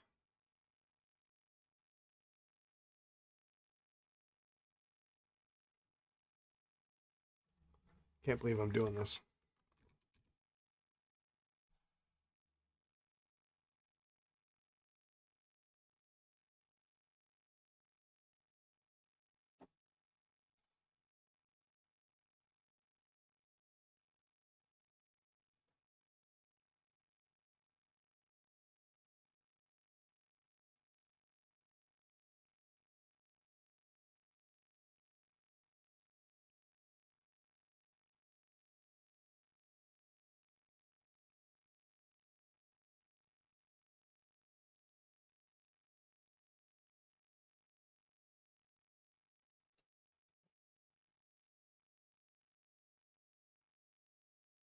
It's really literally the worst possible plates for that band. But I think we got it.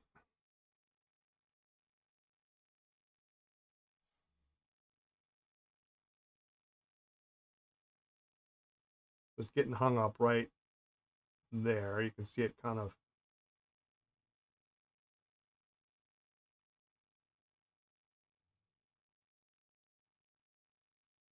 It looks ugly, but you know what? I'll let it's their pen. I'll leave it to them to decide whether or not they want to remove that or not. That's good to go. This is good to go.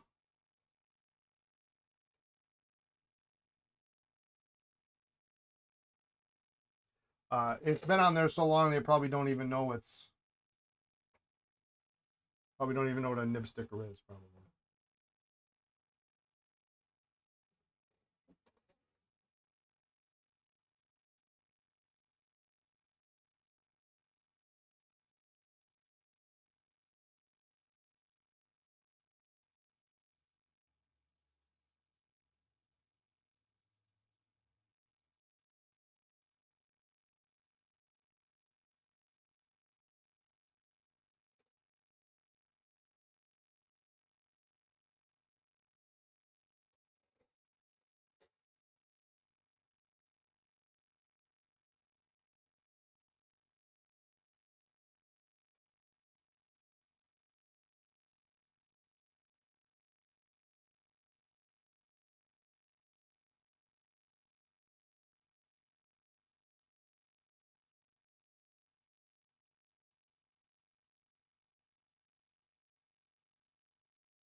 All right. That blows through good.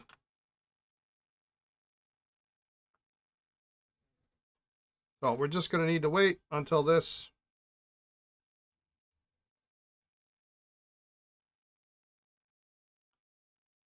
Till that dries. And tomorrow we should be able to reassemble.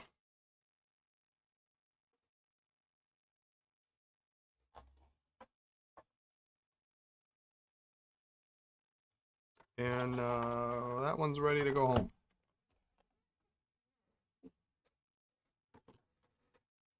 All right, 4 o'clock. All right, we got a couple more minutes here.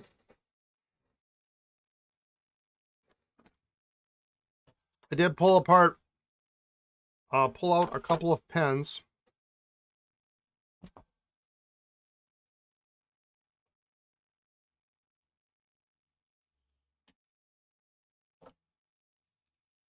to work on today. This one is quite a lovely set. I am questionable about whether or not this is the right box or not, and I don't think it is. I'm almost certain it's not.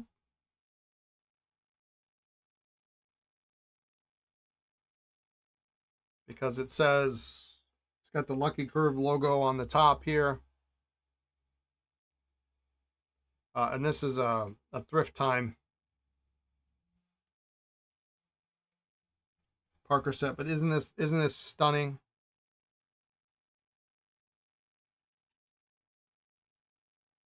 Really a good looking set.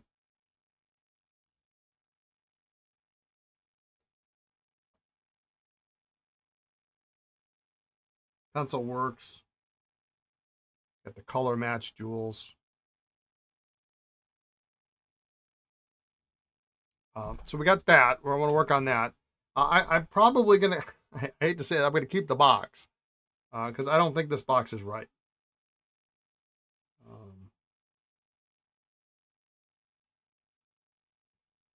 But it's kind of nice. It's got that cool shape to it.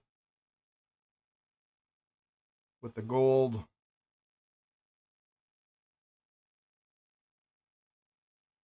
On it. So we got that. And the rest of these are all pens that were kind of in my pile of stuff to work on, and I forgot why I put them there. So these may be problem pens, but if we can fix half of these, polished up, those will look great. Yeah, if we can fix half of these, we're in really good shape. White 100-year Doctor's pen. I got the nib out. And I don't know why I stopped.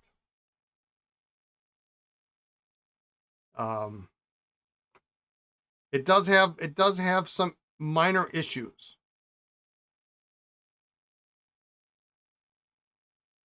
It has some cracking.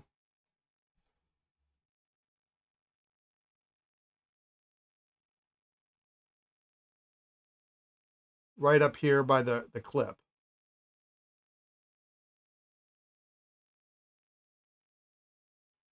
But finding a new cap is impossible. I'm just going to say that. It's impossible to find. The rest of it, really pretty good.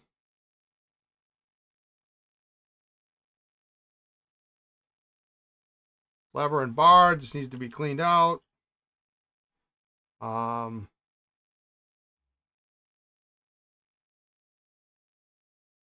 100-year pen nib.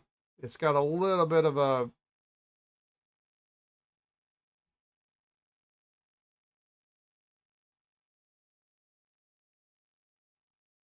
downward angle to the nib, but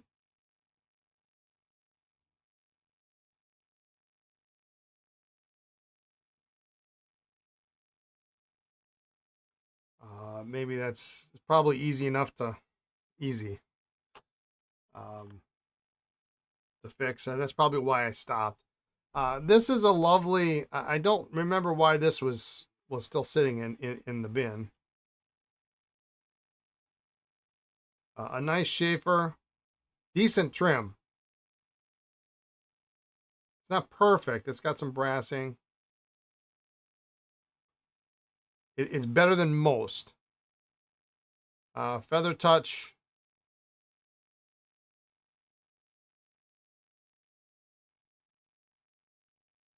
Nib comes out. Maybe that's why. Maybe it didn't come apart. I just don't know why.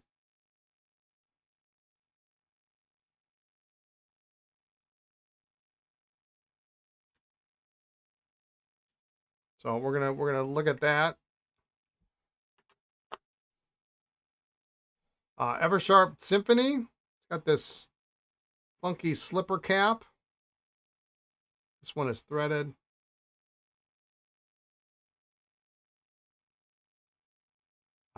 Again, it's this one here. That Sheaffer, yeah. This one's actually even disassembled. Studio Jeweler, thank you for the follow. Thank you for the follow. This one's already open. It looks like I need a breather tube. Because that's not going to do us much. This one I want to do just because it drives me mad. I love these Venus Vacumatic Balance wannabes. And actually one of the very first pens, my very first fountain pen that got me into the hobby was a Venus much like this. And what is this one? This is, I think mine was a President, but they also made an autograph model, and this is a President, yeah.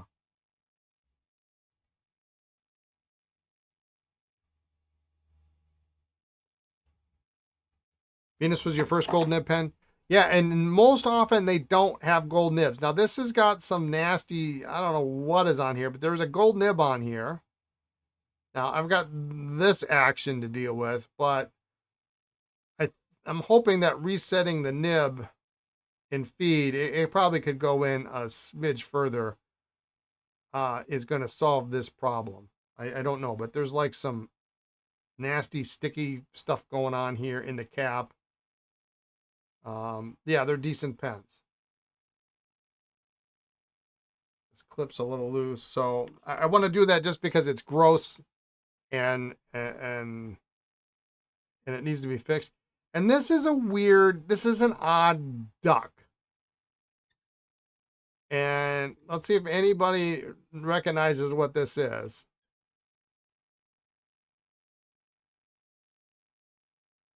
And I'm not gonna show you the top of the cap, and I'm not gonna take the. You probably can't. I don't know if that's a visual aided section. I really can't tell. I'm not gonna show you the nib. But this clip and this cap band, you got to run. All right, sounds good. Have a great evening. Super cheap. Conway Stewart? Nope, not a Conway. You're close. Hey, Andy.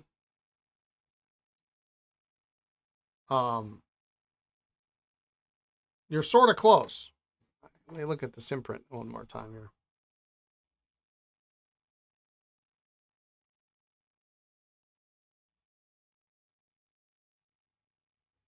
Imprint is really pretty heavily worn, but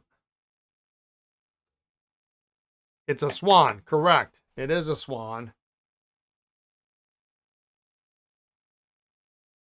Gold filled in the top. But this cheap clip, this cheap cap band.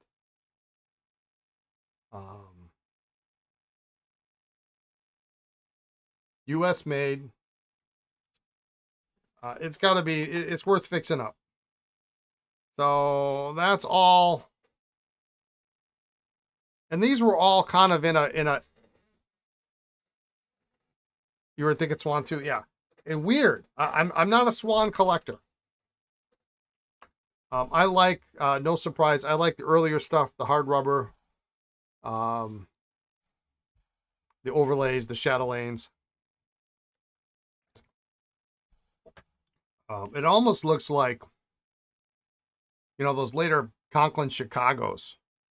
Chicago made Conklins. Super chintzy looking. Well, this is nasty, so I think actually we're gonna wait on that set. I want to do these.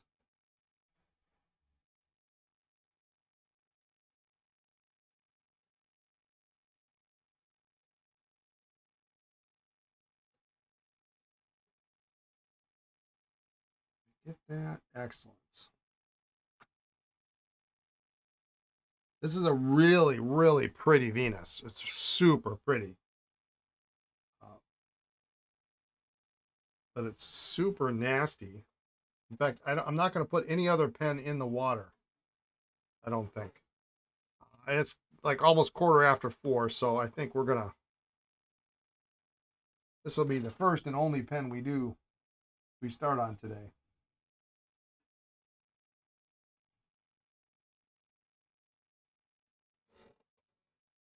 Because I'm going to dump that water out tomorrow.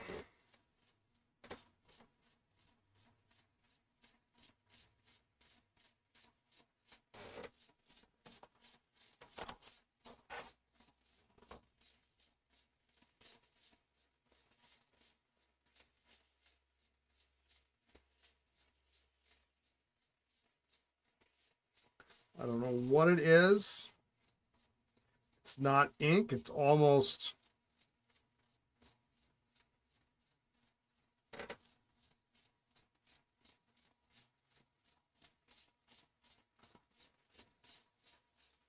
but it's somewhat tacky.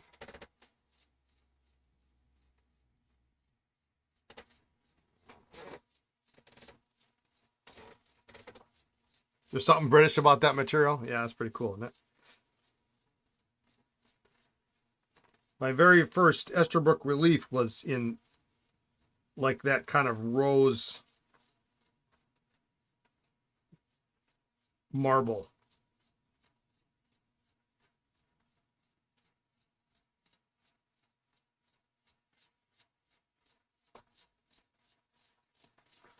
Now, if this is like any other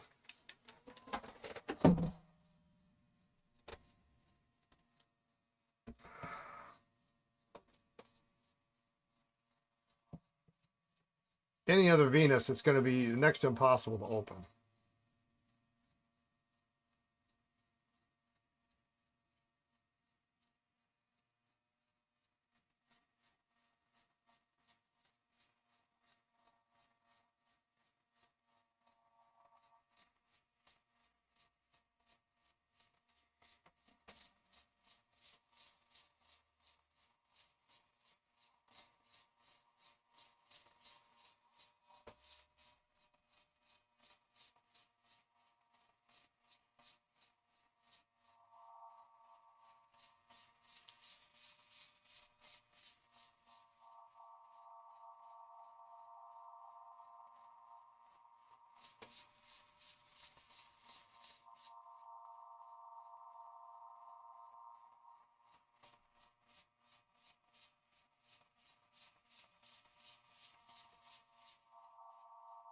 The worst case scenario, I just clean up an ugly pen and it goes back in the bin cleaner than when it came out. So, but I like these Venus. I think they're really cool.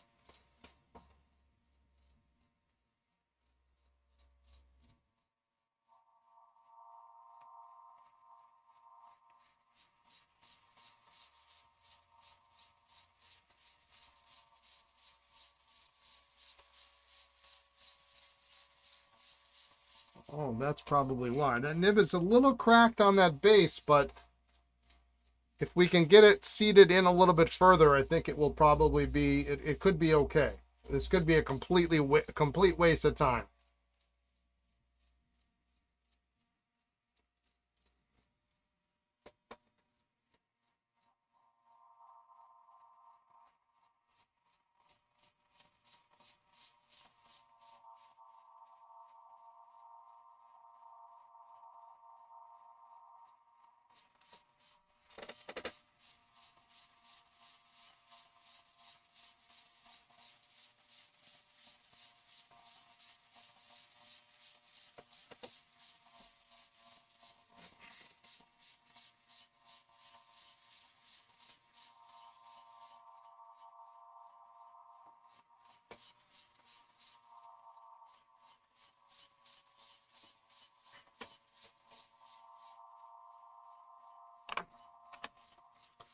Doesn't want to open.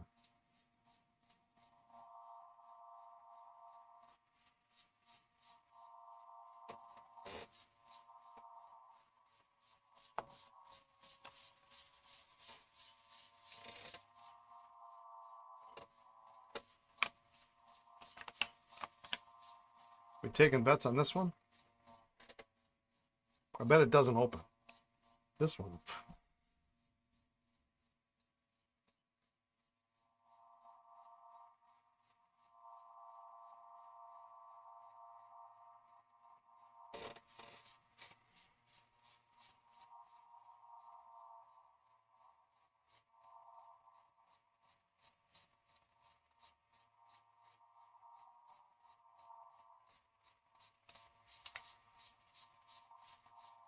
Hmm.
That worked out all right.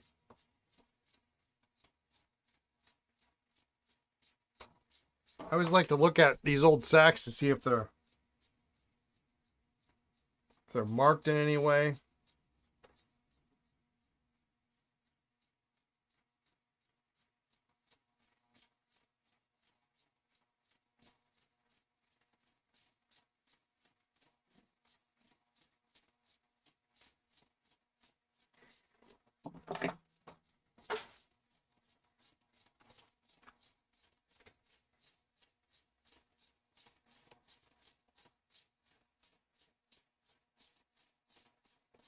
Boy, the sack is stiff.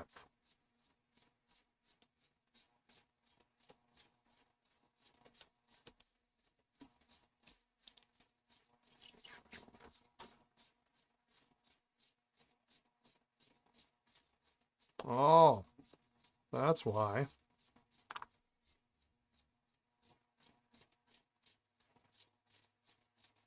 So that feed cracked.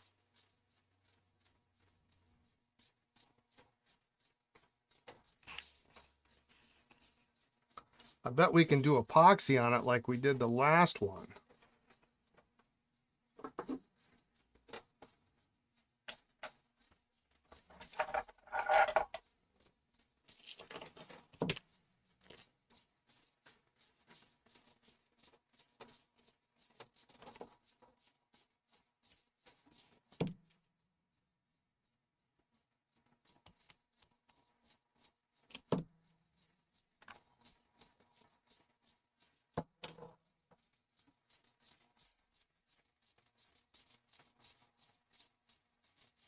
Yeah, I don't see why not.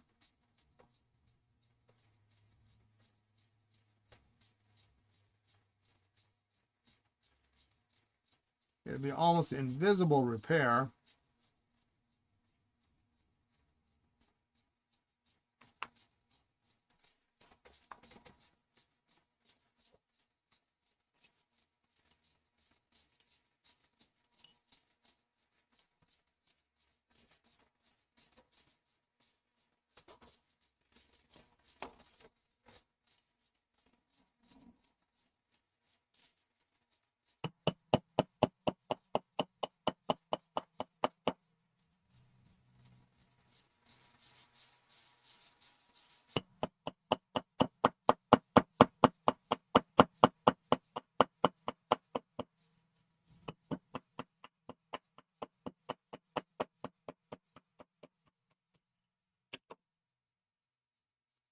long that feed is.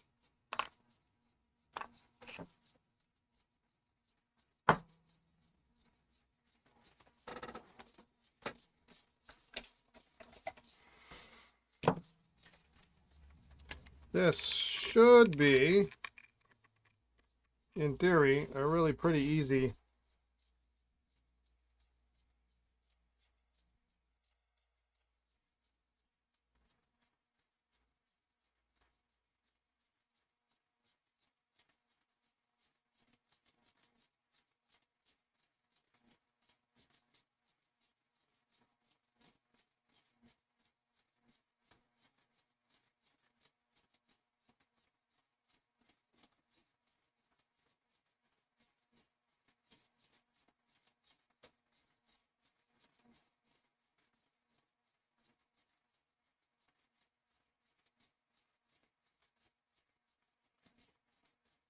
repair.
So the right time's got a slight bend.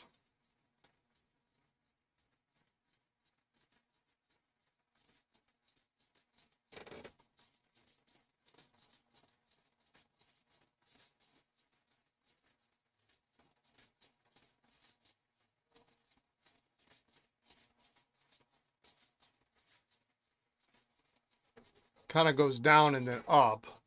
So you got to bend it down and then bend the whole thing back up.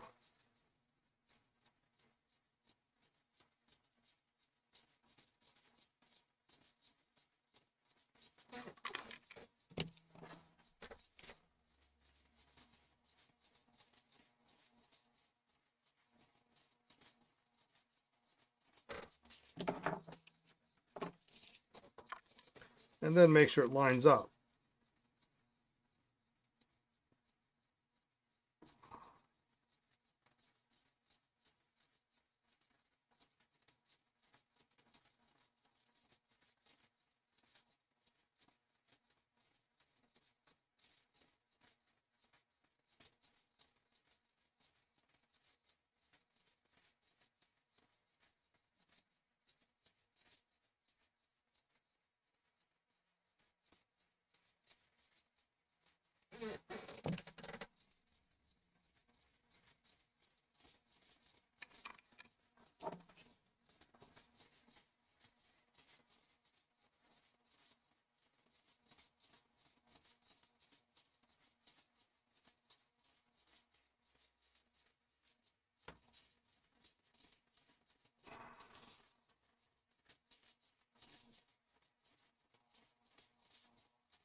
mean, it's close, but it's not quite.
It's real helpful to have, what I like is I like to use like this white is on my screen, so if I hold it up in front of, it's hard for you to get this, but if I hold it up in front of the white, it's really easy to see.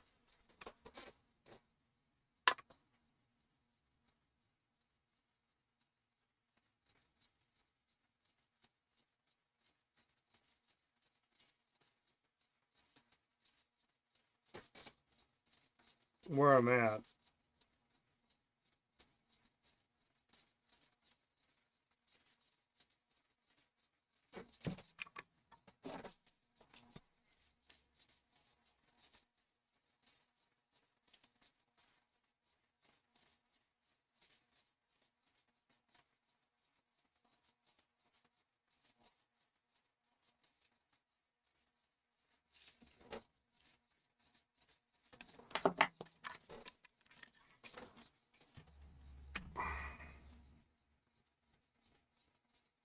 That's better. I mean, you almost wouldn't have noticed it before, but it wasn't quite right.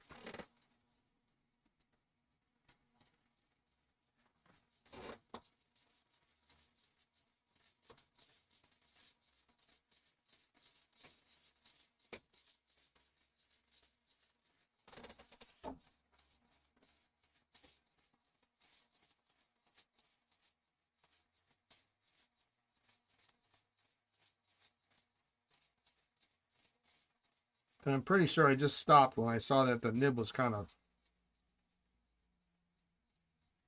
wankered, and I really didn't want to. I didn't have the energy to mess with it at the time. I'm sure is what happened.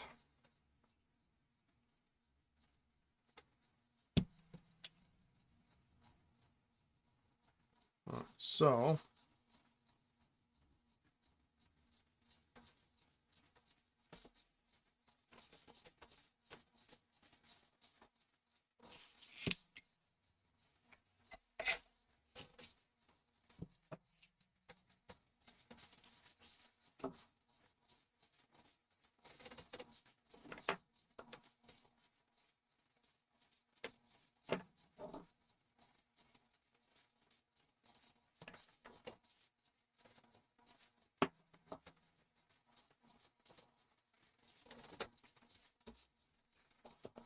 clean that up.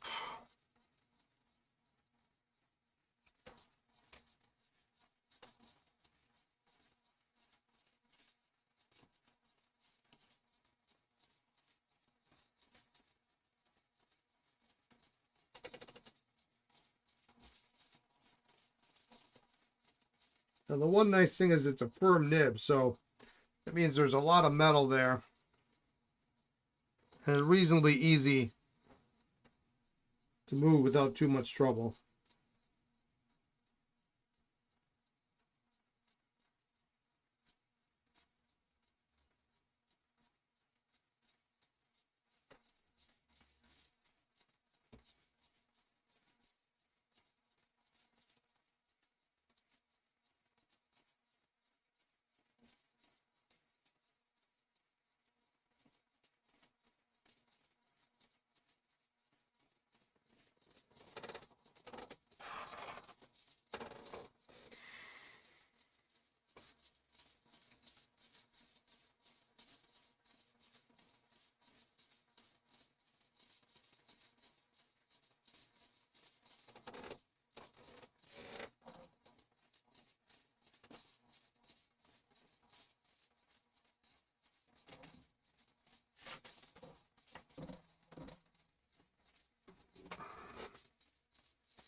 It's a big nib.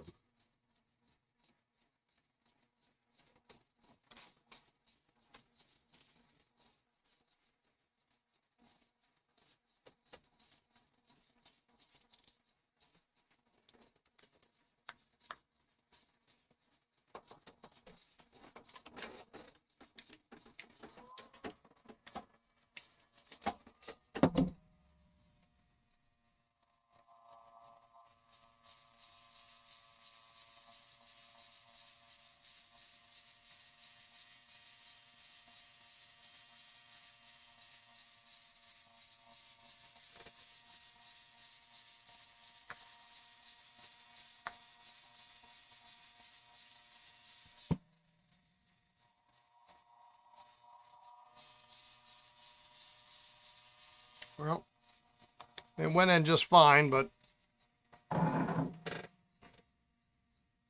the nib went in. The nib got misplaced.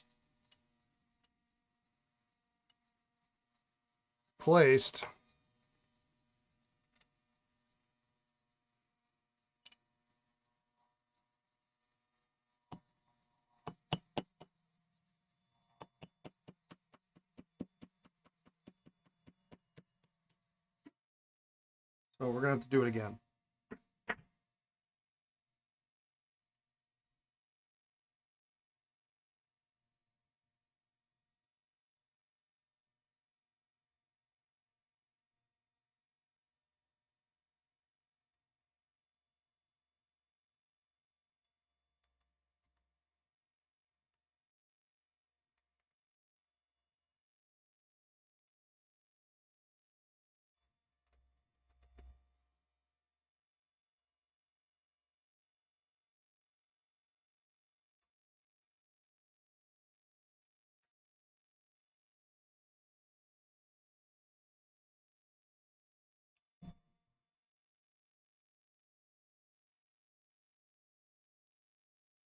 Did it again.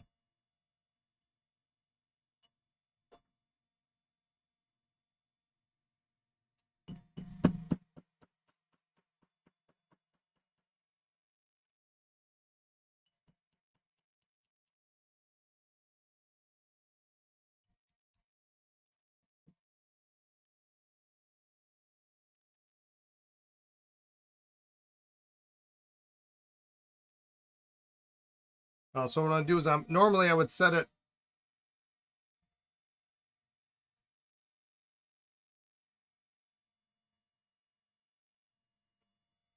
I would set it where I want it, which is right there. But it seems to be when this is going into the section, the feed is slipping, and I'm ending up with this. So if I set it a smidge behind, maybe it will.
And actually, that's exactly what happened. So it moved again, but it moved right into the place where it needed to be. And so we're good to go.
I'm just going to write a couple of notes for tomorrow. I'm going to end a couple minutes early today. I got a couple things I need to do. So, gray Sheaffer, we're going to epoxy feed. For the life of me, I don't know what's wrong with this.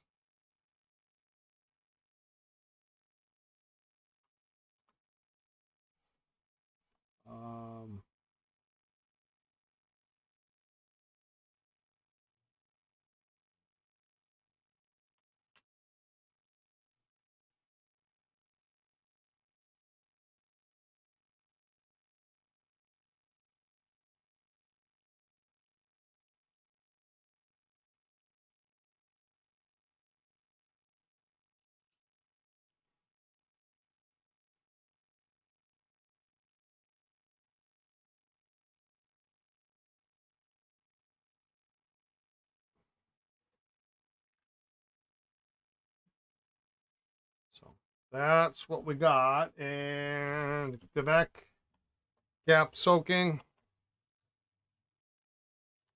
Let's take, before we leave here, because I'm going to change this water out.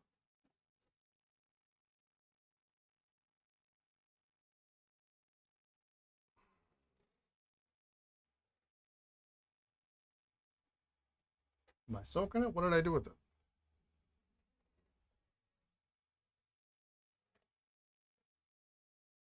Oh, it's in there. I was going to change the water out. Yeah, okay. All right, so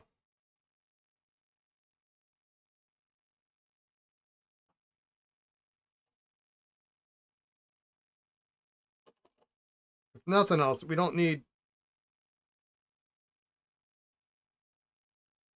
all this sticky stuff in your parts bin.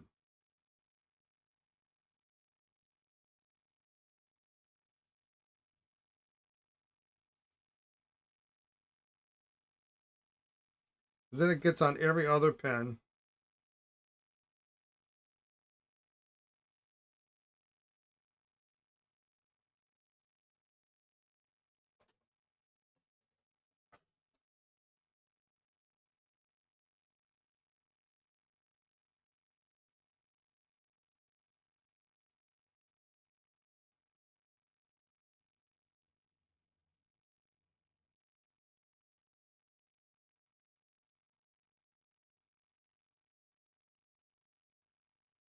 I'm thinking it was just on the outside of the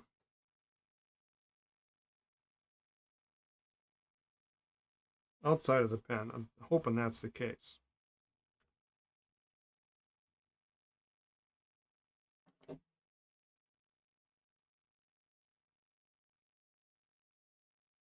Oh, this nib is a disaster, though.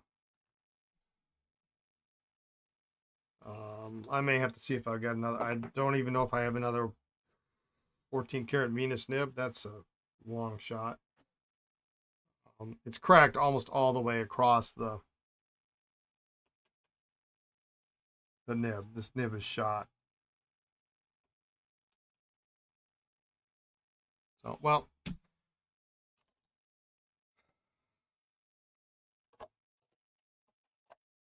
we can deal with that tomorrow. What else we got tomorrow? We got the Snorkel. We'll fix that up. That Parkette's good to go. And I've got a whole tray of, well, I have a tray. I've got 1, 2, 3. I have 4 more pens we can start if we get any of these done.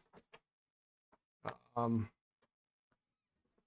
we'll go from there. So I'm going to cut it out a little bit early today, just so when you get a bunch of difficult pens are not straightforward, you can quickly fry your brain, and it's not a good situation. So, and I want to go take care of my Brita filter so I can make some coffee, and go to the bathroom and do all that kind of fun stuff, and get ready for tomorrow. So, thank you very much for tuning in. And have a great rest of your evening, or a great morning, or a great afternoon, wherever you are in the world. Be kind, be well, and we'll catch you tomorrow, all right? Take care. Thanks. Bye now.